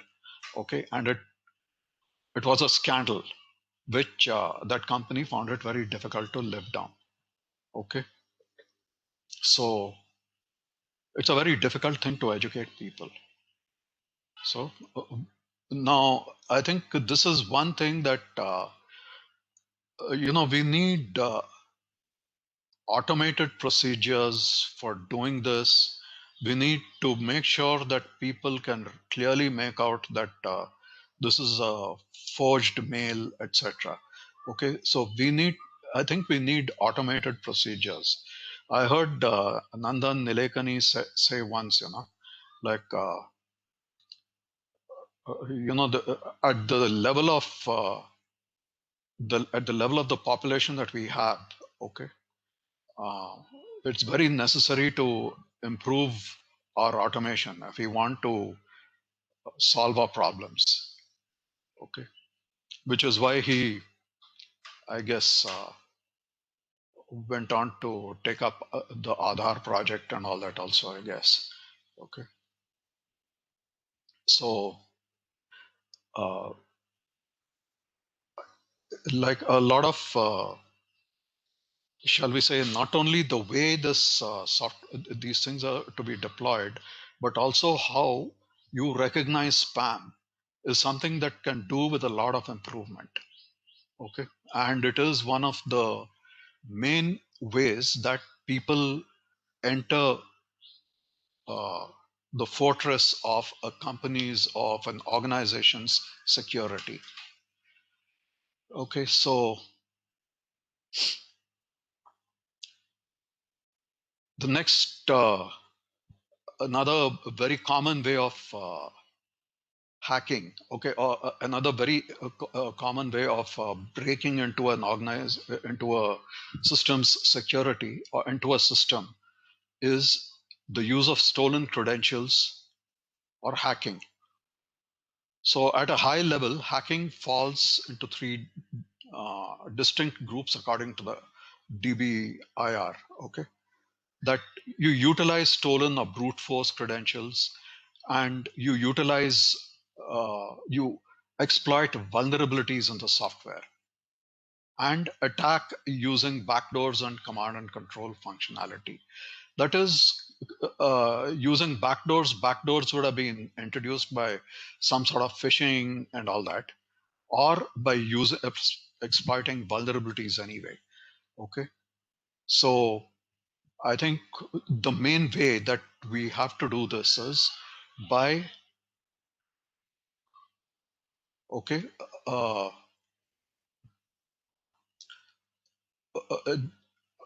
ensuring that these systems, that your software is written securely. Okay, and one of the main tools which is used in writing systems securely is are static systems that analyze source code, okay, for security. Now, one of the problems that I have seen in these systems is the humongous amount of false positives they produce, and it makes them practically useless, okay, or very difficult to use, and lots of people don't use them. So how do you make these source code analyzers for security easy to use? That is one of the things that you can use? And of course, how do you ensure that all your systems are securely configured, okay, and making sure automatically that your systems are securely configured. And very often people send out mails to wrong destinations. It might be deliberately or accidentally. There are systems which can scan the content of what is being sent out, okay, just like they scan the content of what is being received. So now scanning the content of what is being sent out, okay, doing it automatically is very crude. It happens in a lot of places. You don't want, for example, code to go out and all that, your intellectual property to go out, okay. But again, the content scanning systems or the data leak prevention or data leak protection software is also very that's also very primitive, okay, and can do with a lot of intelligence, a lot of sophistication and applications of artificial intelligence, etc. And I think I will close with that. Thank you.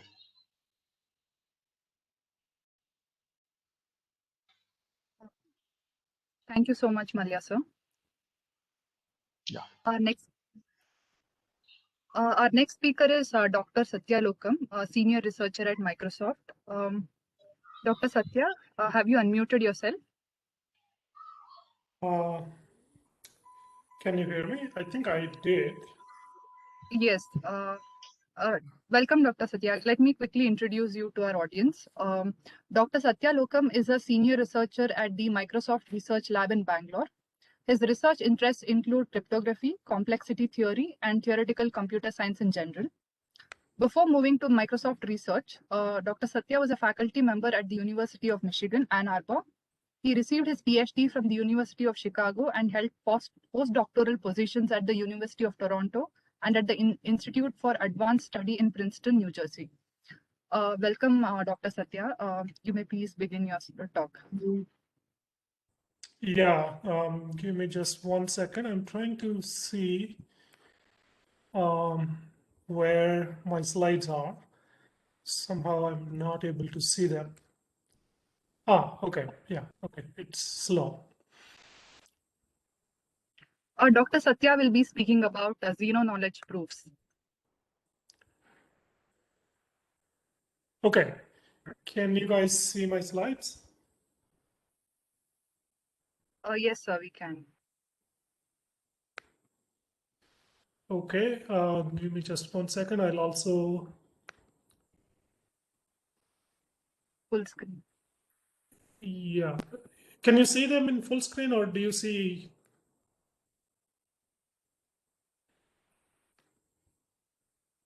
Do you see...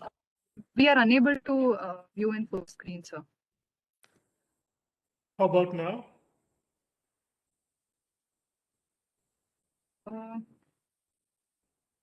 Not really. Okay, give me just 1 second. I don't know what's going on.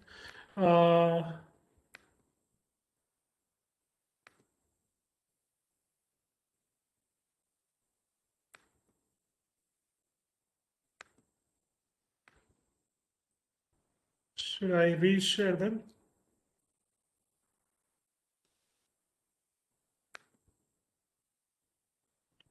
So the participants are telling that it is in full screen mode. You may proceed.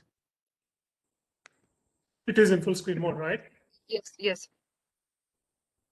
Okay. I'm also trying to disable my video. See if I can do that.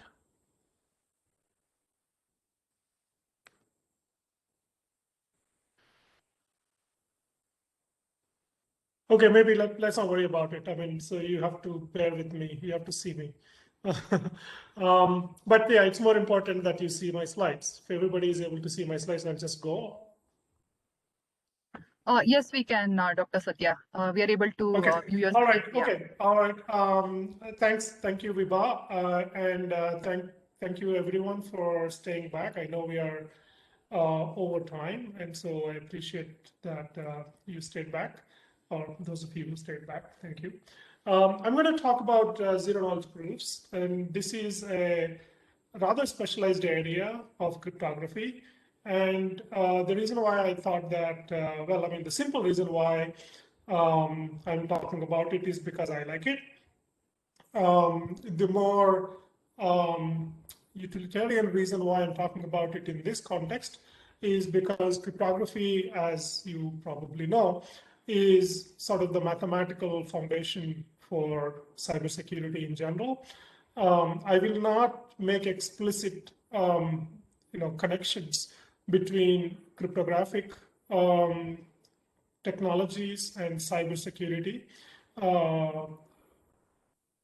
Hopefully, you have got a good sense of that from other talks and from your own experiences. What I will focus on, though, is on the mathematical topic of zero knowledge proofs, or cryptographic topic of zero knowledge proofs. And I'll try to keep it self-contained as much as possible. I don't know how many of you have seen it before. But again, the reason why I'm talking about it is because this is one of the most rapidly developing area in the field of cryptography. So if you have an interest in exploring cryptography, and if you have an interest in using mathematics in your research, this could be a very appropriate topic. If not, hopefully you will appreciate the use of zero knowledge proofs in a variety of contexts. And I'll mention some applications towards the end, but I will not spend a whole lot of time on applications because that will take a long time. And I'm happy to talk to anybody who is interested in the details of specific applications that I would mention later. Okay. All right, let's start. And I want to introduce zero knowledge proofs with a game between Akbar and Birbal.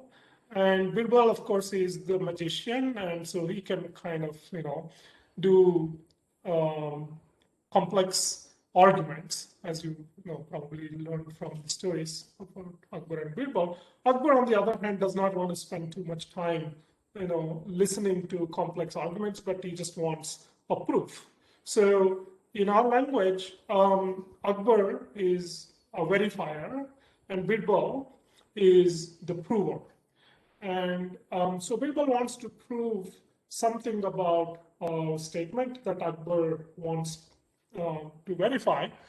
And since Akbar doesn't have a lot of time, he's after all the emperor, so this must be done extremely efficiently so that the verification can be done very quickly. Of course, Birbal could spend as much time as he wants coming up with the proof, but verification must be very fast. That's kind of the main message here.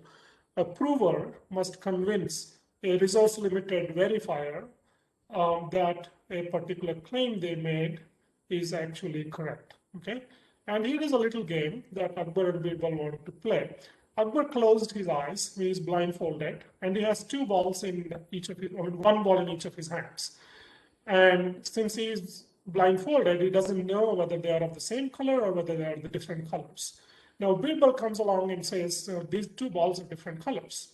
And Akbar wants Birbal to convince him that these two balls are really of two different colors without forcing Akbar to remove his blindfold, right? How does he do that? So that's an interesting little puzzle, and you can think about it, and maybe some of you have already seen it. And the idea is very simple. Birbal would say, you put your hands behind your back, and either you switch the balls between your hands. I mean, so the ball in your left hand goes to the right hand and vice versa, and then bring them to the front, and I'll tell you whether you have switched the balls or not. Okay. So the Akbar has the option of whether or not switching the balls between the two hands. So in fact, he would put his hands behind his back. Of course, this is a thought experiment. Okay. He will put his hands behind his back, and with probability half, he would switch the balls between the two of his hands.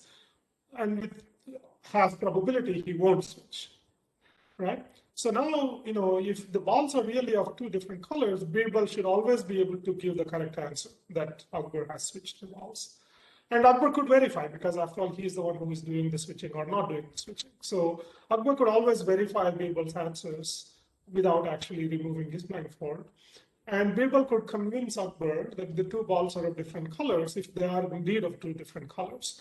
Of course, if they are the same color, Birbal will succeed only with at most half a probability, right? So, half the time Birbal would be correct, half the time Birbal would be wrong. Even if he tries to do this like very cleverly, he will not succeed in convincing Akbar that the balls are switched or not, right?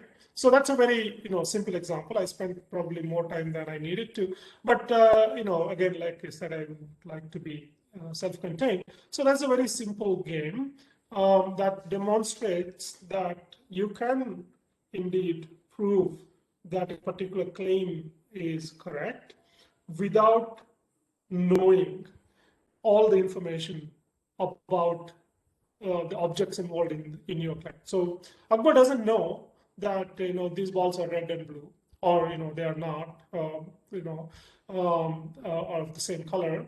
So without knowing that what color the balls are, Akbar would know whether the balls are different color or not, right? With high probability, of course.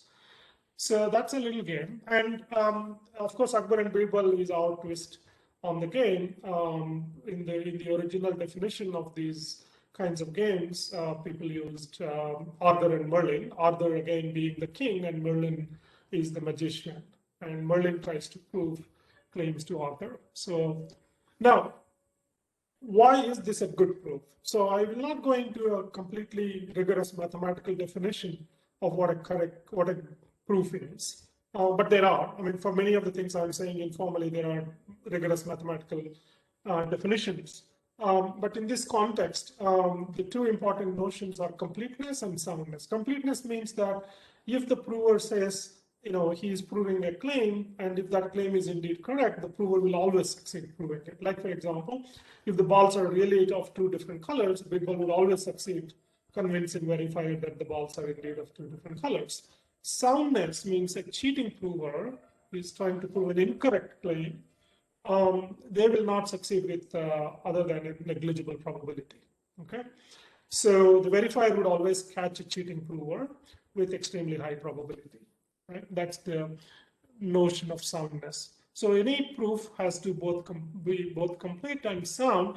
But in cryptography, in almost all zero-knowledge proofs, we can have 100% probability for completeness, but almost never 100% probability for soundness. And typically, we only have a negligible probability of a successful prover succeeding in cheating. Okay. Now, the notion of zero knowledge. What is zero knowledge? This is very important. Of course, again, there is a rigorous mathematical definition, which I will not get into.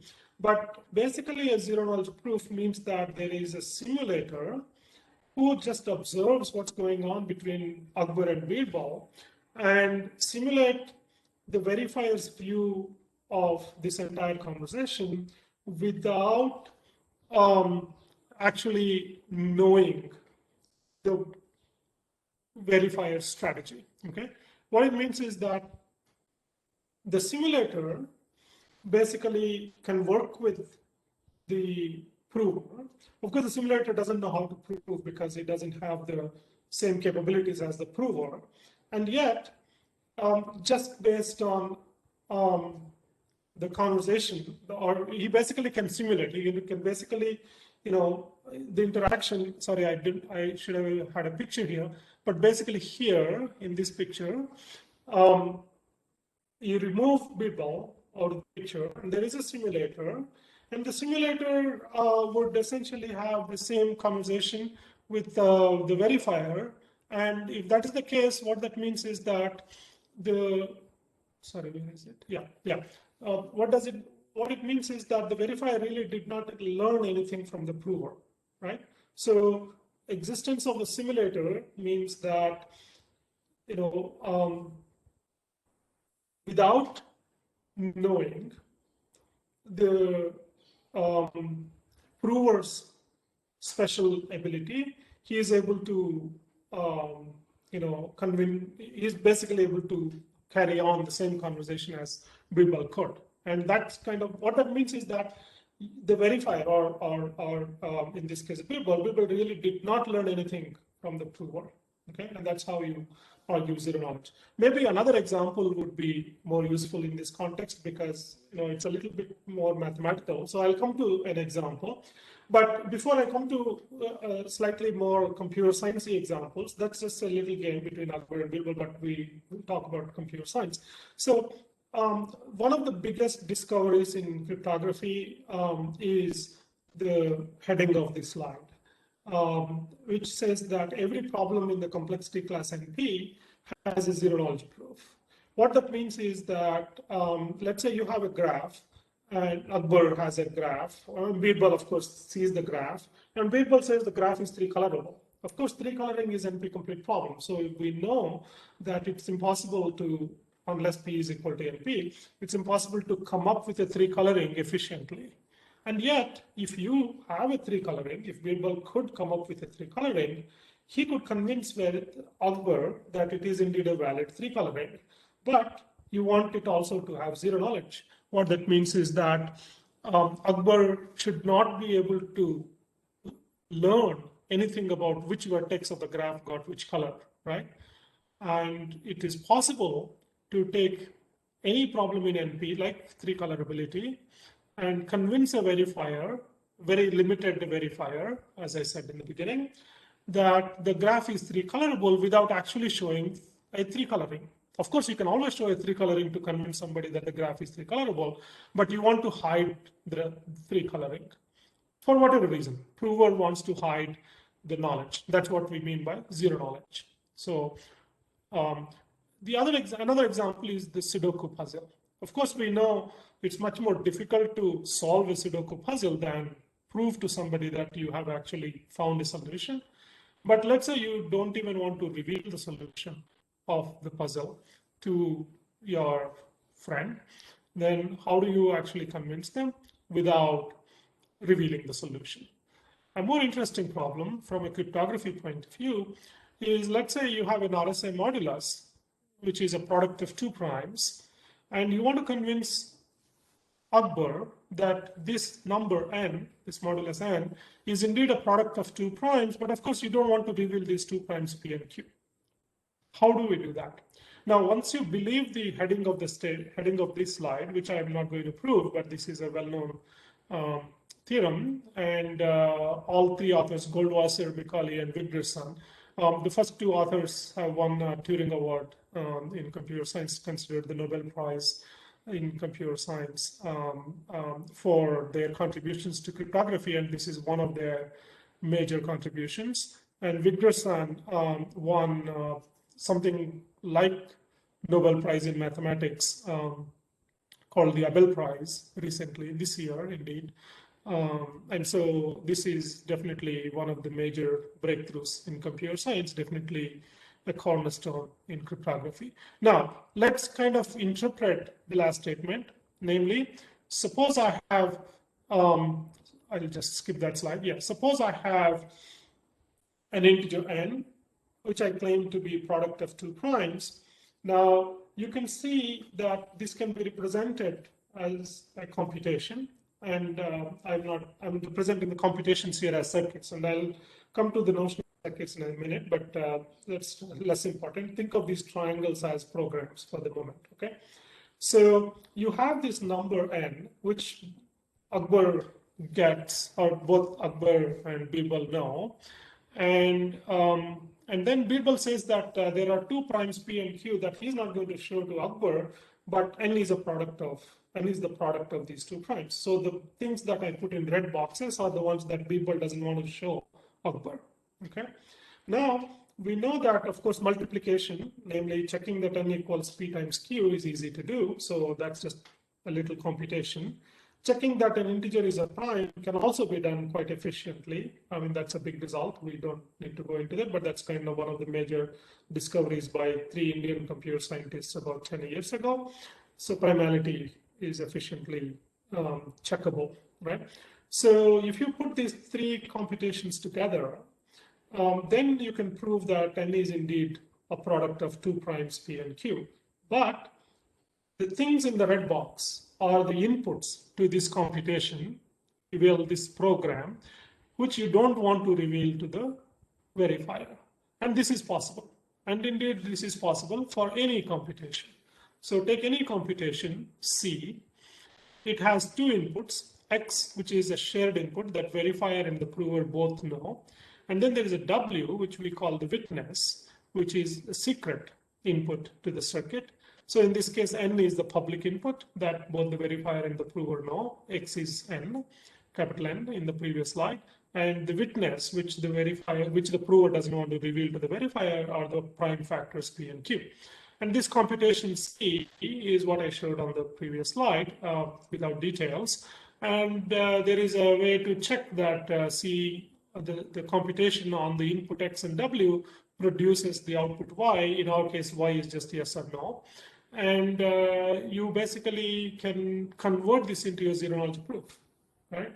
You can convert this into a conversation between Birbal and Akbar, at the end of which Akbar would know for sure if N equals P times Q, Akbar would be convinced that it is indeed a product of 2 prime. But if Birbal is cheating, if Birbal started with some integer which is not a product of 2 primes, for example, let's say if N is just a single prime or N is a product of 10 primes, then Akbar would catch a cheating Birbal with very, very high probability. And that probability can be as high as you want, as close to 1 as you would like, 1 in a billion, 1 in a trillion, whatever, right?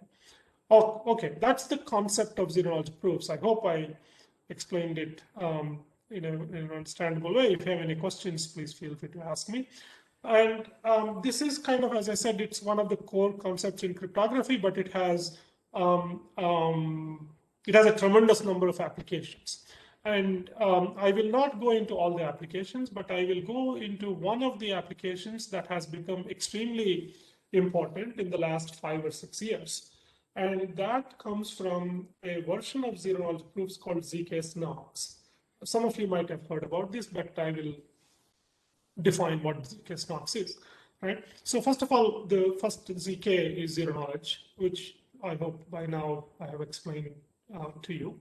The second is succinctness. I mean, this is where some of the practical considerations start coming in.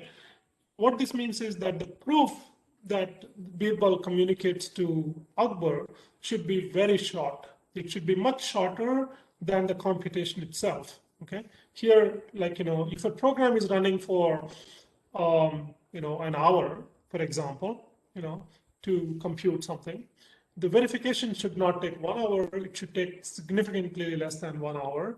Like, for example, 1 millisecond. This is possible, by the way, today. Okay, so verification should be much more efficient than the computation itself. And the communication, the amount of data that Birbal should send to Akbar should also be very small. And it is possible to do this also, independent of how complex your proof is, your computation is, how complex your program is. You can always send a very short proof, let's say a few kilobytes, that a verifier could quickly, in a matter of milliseconds, check for correctness. Okay, and it should be non-interactive. Means that in the example that I gave, there is interaction. Birbal and Akbar go back and forth. We don't want that. We would like it to be just a one-way communication from the prover to the verifier. Like, I write the proof on a piece of paper and give it to you and you verify. That's it. Okay, that's what we mean by non-interactive. And non-interactivity is very important. I mean, I'll come to this in a second, but for example, non-interactivity is extremely important for application to blockchains. And then it's an argument. I will not get into that. Argument basically means that you put restrictions on the resources of the verifier and the prover, and it should be an argument of knowledge. What that means is that I should be able to convince you that not only is the graph 3-colorable, but I actually know a 3-coloring. Okay, I may be able to convince you that the graph is 3-colorable without actually knowing a 3-coloring. It's possible. Similarly, I could convince you perhaps that n is a product of 2 primes without actually knowing what those prime factors are. Right? It's possible. There are examples of how to do that.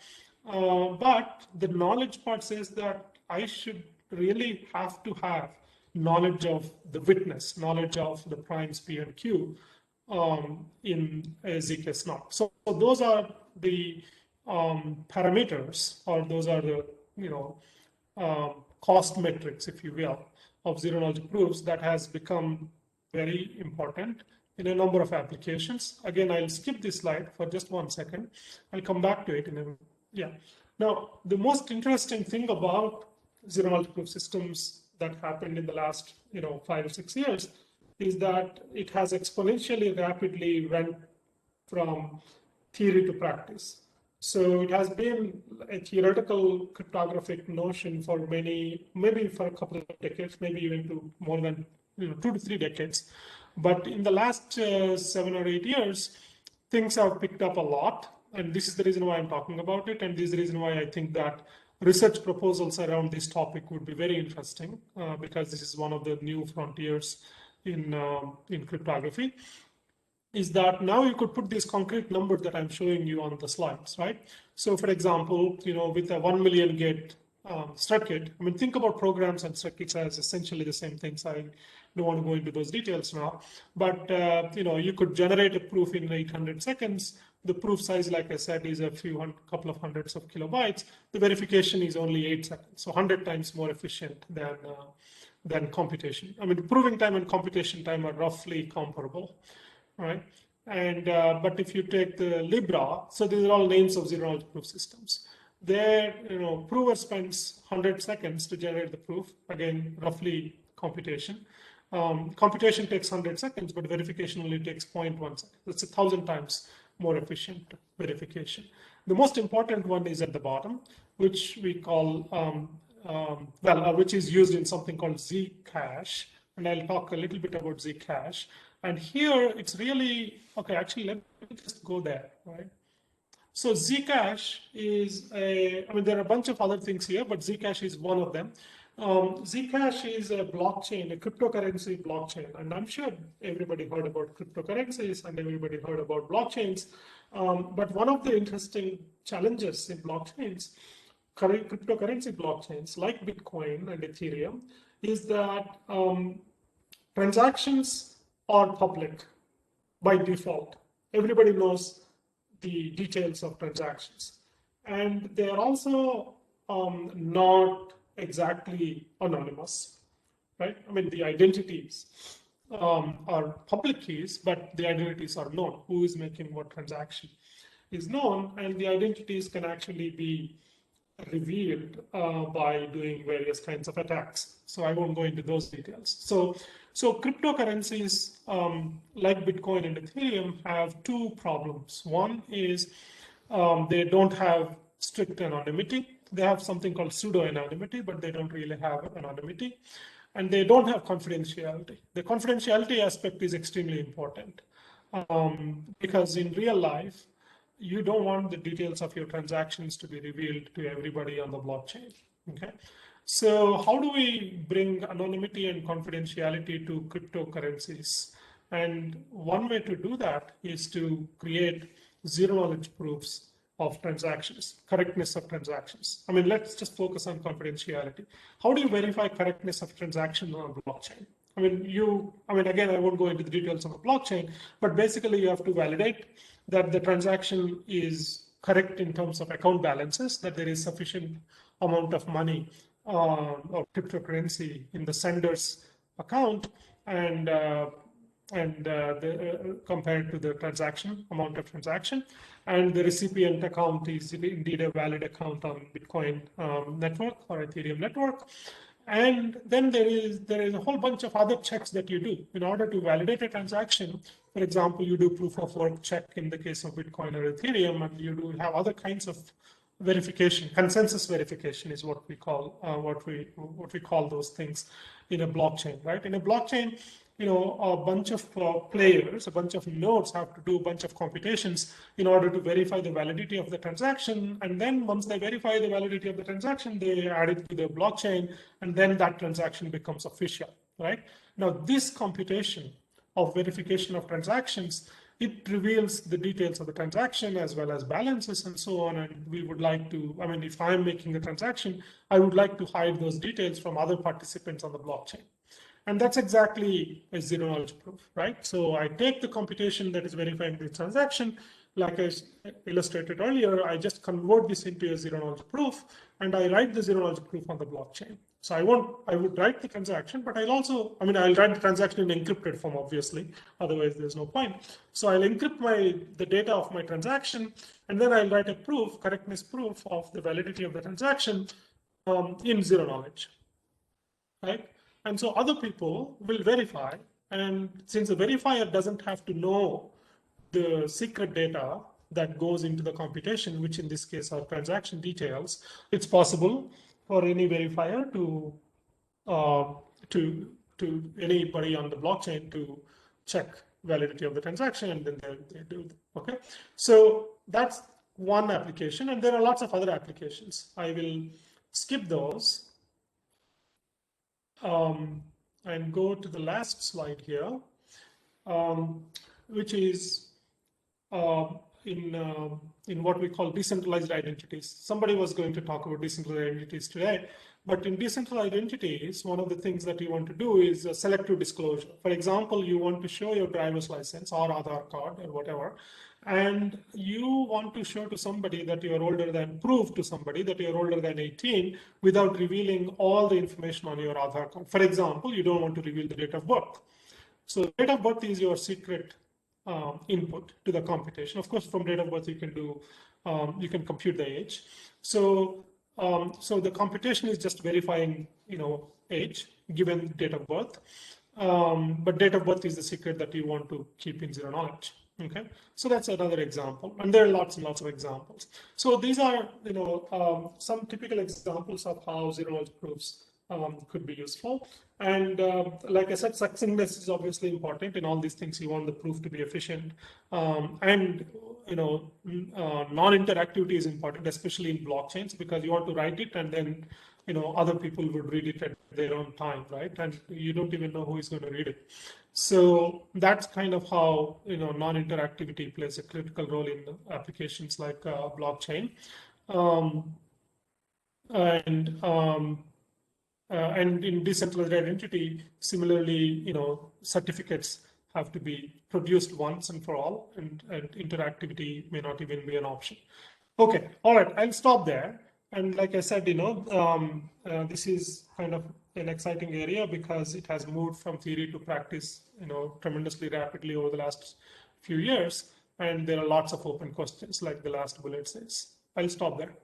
Thank you.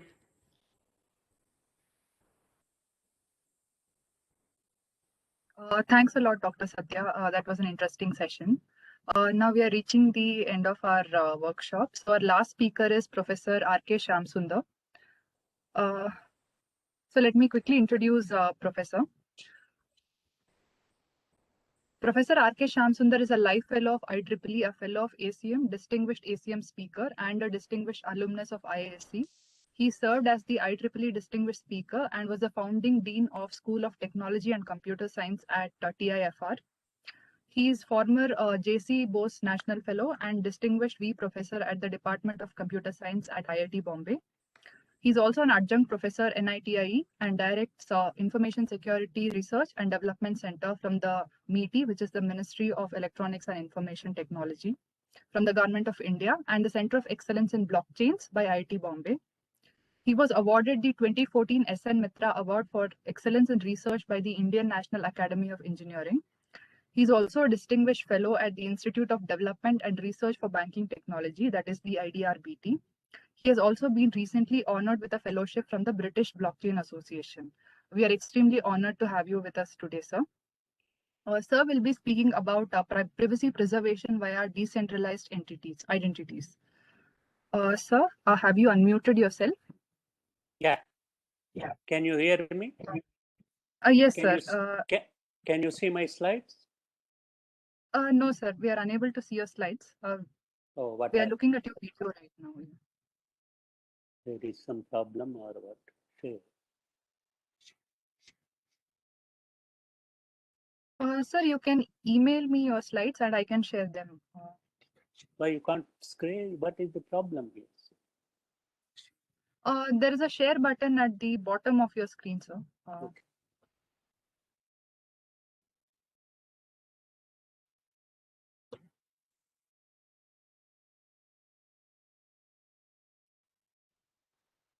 Can you see my screen?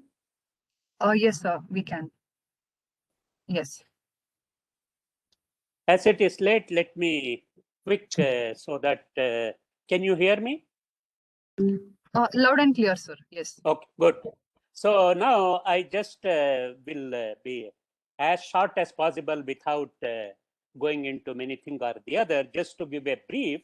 And now, you know, privacy is something is a tough problem. It started, in fact, if you see from the law, one of the first thing was that was introduced in the Harvard Law Journal, right to be left alone. This was something like a protection from institutional threat, government press, etc. And later it was modulated as right to control, edit, manage, and delete information about themselves and decide when, how, and to what extent information is communicated to others. These are all from a pure law perspective or the other. Before we understand a little bit of privacy, let me just make clear what is public, secret, and private. Secret, everyone knows whatever that one is. And does anyone know what is private? Is your name private? Any answer? Or secret? So your name is private. That's how you put a name tag to say that I am such and such a person. And so that is where I think important you have to, even though, for example, in the RSA, one is called a private key, perhaps it should have been called a secret key. Don't get confused with this terminology because it came at that point kind of a framework idea. So now here to see what is privacy, perhaps we can say privacy is about the responsible maintenance of private information. This responsibility is very hard to define. That is how we resort to a loss from the government and the nation kind of a thing. So now you can say, is privacy a security property? And all these things, I'm not going into such details. And now privacy is a broad sense, you can say what information goes where. And security is protection against unauthorized access. And security helps enforce privacy policies. So this is where that is important. Privacy requires security and can be at odds with each other. For example, if you take the example of invasive screening to make us more secure against terrorism. So now you can say whether privacy is invaded or you have become secure, and all these answers, I leave it to you. So now here you have lot of privacy sensitive information, for example, identity, location, activity through web history, IP tracking, health records, and so on and so forth. So now I'm just going to jump into the notion of decentralized identity framework so that it will become very clear to you. In fact, I think Satya Lokham already has introduced you to the decentralized IDs, which uses the ZKP, etc. But you will also see how it would be useful in trying to formulate your own proposals, because my understanding is that from the colleges, perhaps your strength may not be in the mathematics, you may not have had the background that what you would require for many of those things. Now, even if you treat this as black boxes, you can come out with a nice proposal kind of a framework. For example, if you look at what is an identity management, what were its objectives? An identity owner alone shall determine which identity data describes its identity. Some of this, I think, again, Lokham said about date of birth, etc., etc. With regard to managing its own identity data, an identity owner alone shall determine how and for what purpose it is processed. An identity owner alone shall determine who has access to its identity data. An identity owner's identity data shall be portable as determined by the identity owner and enabled via open standards. An identity owner alone shall have the right to delegate control of these functions. So now here, this is where it leads, and some of these diagrams are abstracted. Perhaps you can see from the ZKP, you have a digital identity management system, and the issuer and the owner and the verifier, how one can verify, and then what is the trust relationship that exists between the verifier and issuer. Some of these things must have become clear already from the various examples Lokham already had given, and this is something which is also very necessary for the permission of blockchains. So coming to the point, so now here you can see that digital identity, which is the oldest and the hardest problem. For example, in the physical world, we use the physical credentials in our wallet to prove our identity. A human makes a judgment about a paper document. Now, the question is that is there an equivalent solution on the internet? Is there something that is preventing it? For example, this was one of a very, very old joke to say that about authentication and identity kind of a thing or the other. So now here, now what do we need for verifying a digital credential, and what are the challenges?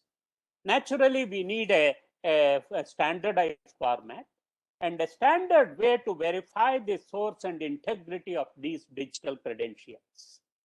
So now you can ask the question, you have the digital signatures and the PKI, that is the public key infrastructures, and digital signatures are already legally valid. So which require a private key and a signing key, and is used to sign the document and is kept secret by the user. As I said, private key should be treated as a secret key, not as the private key as per our interpretation. The second key, called the public key or the verification key, is used to verify the signature and ensure the document has not been tampered with and it does not need to be kept secret. For universal adoption of digital credentials, we need a standard way to verify the public key of the issuer, which would then prove the authenticity of the credential.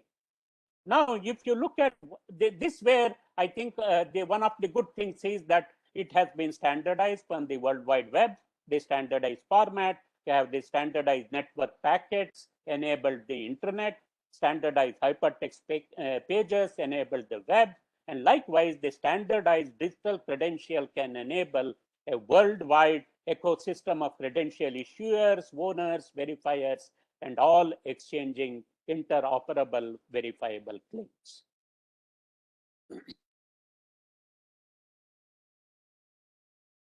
So now standardizing verification, the signatures.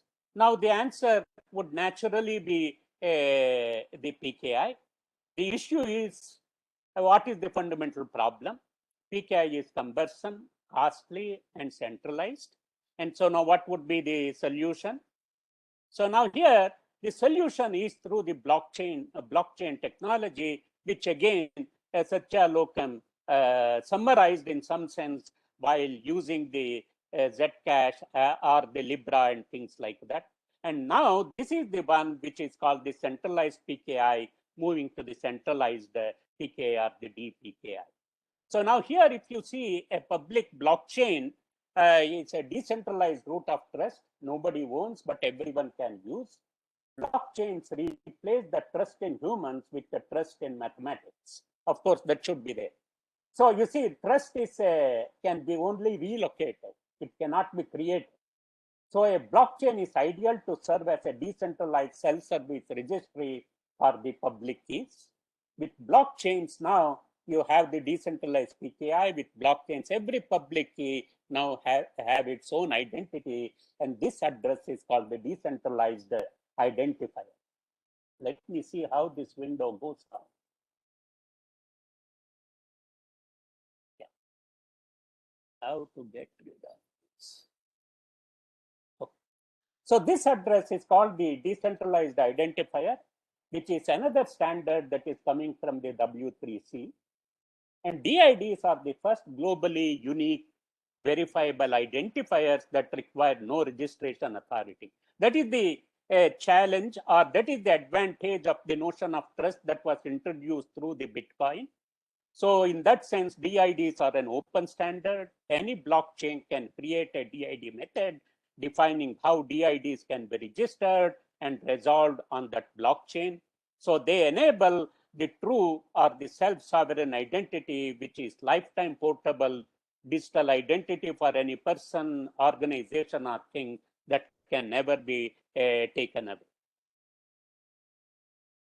So now advantages with a public blockchain, DIDs, anyone can issue a digitally signed credential and anyone else can verify it. As you have already said, what is the decentralized? You have the countersigned claim, you have the issuer, and you have the verifier, and you can present the claim and verify, and now he issues the claim and all these things. Use the same process to verify identity online that we have been using offline for centuries. So that essentially now we have mimicking the document-based verification with respect to the digital verification. Issuers and verifiers of digital credentials should no longer need to form identity federation. Thus, we can move from the reliance on centralized certificate authorities to a more resilient, decentralized web of trust model. So now here, the question is that how do we make it universal? Now, if it has to be universal, a blockchain for self-sovereign identity must operate as a global public utility.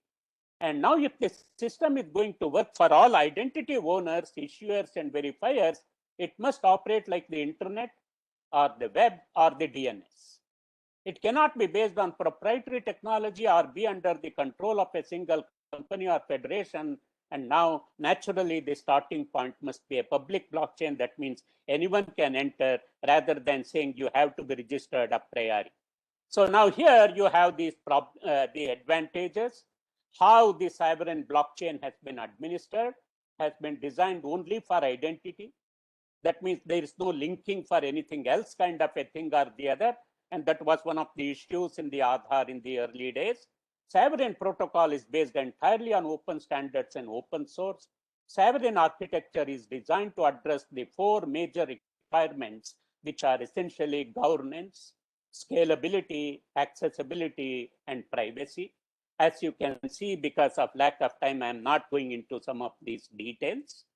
And so now here, this is one of the things you can have a wallet. And so that everyone, you have it, you don't have to give anything else to the person at all. So it is completely, you are controlling what you have kind of a thing. So now here, that essentially means now you have to design it such that the economics of the network must enable universal identity. Now you would have privacy for all.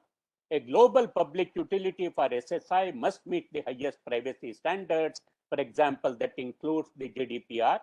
Privacy, as you can see, is the third rail of identity. If you don't build it into the very core of a global identity, it could lead to a great harm.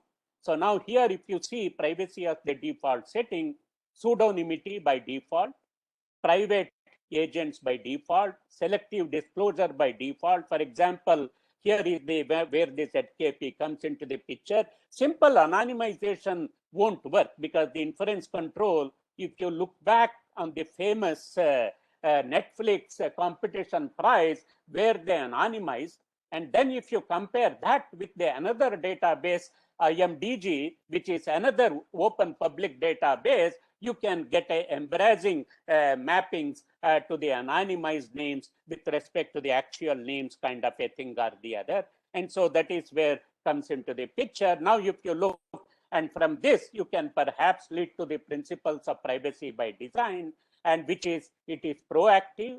That means you are designing and it is preventive. It is not remedial. And privacy is the default setting. It is embedded into the design, and it's a full functionality is a positive sum. For example, you can, based upon the things, it can increase like in the game theory, and end-to-end security. That means full cycle protection, visibility and transparency, and respect for user privacy. That means you can keep it user centric. And GDPR, I'm not going. If you look at the GDPR goals, The two main goals are protect personal data and strengthen privacy rights of EU individuals, give users control over their data. And now if you look at the PII, which is the personal, you have so many things are there.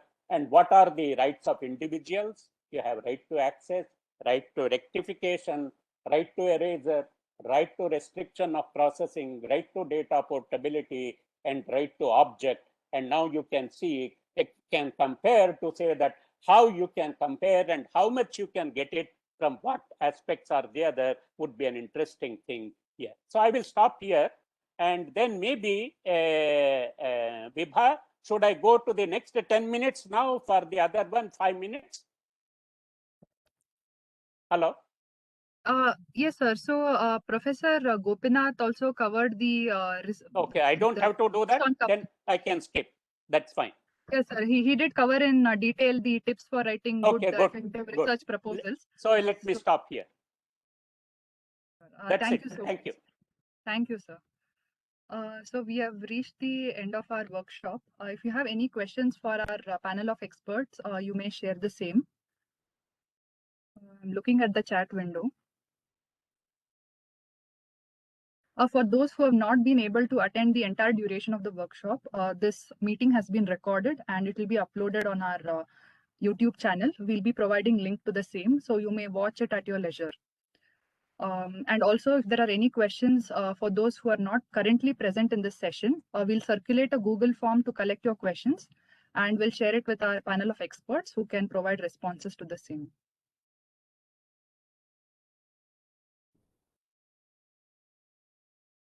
Please share your questions, if any. We have our panel members.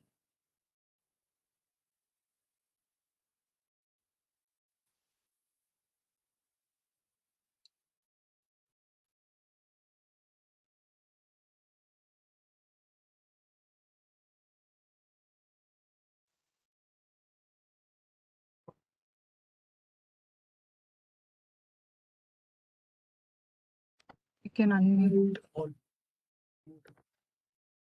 I have unmuted everyone. If somebody wants to ask a question, you may please speak.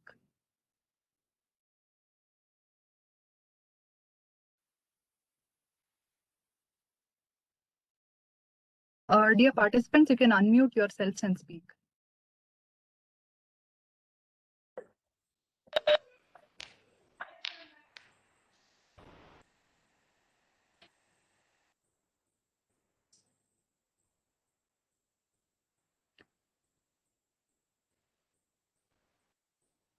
Okay, we are not getting any questions. So as suggested, we'll circulate the Google Forms, and a couple of questions have already been answered by the panel members in the chat window. So we'll collate those as well. So in the interest of time, let me wrap the session up if there are no more questions. First and foremost, I would like to thank the panel of experts for providing their valuable time in attending this workshop and sharing such interesting research problems with potential for application in the industry. I hope that your talk inspires the faculty members to submit some interesting research proposals, and I'm sure that they would have derived value out of this workshop. And a quick reminder is that the last date for submitting the research proposals is the 30th of April. The format for the proposals has already been provided on our website. There's an annexure document where the standard template with which you'll have to apply is provided. And you can, and there is a Google form link where you can provide details pertaining to your research proposal.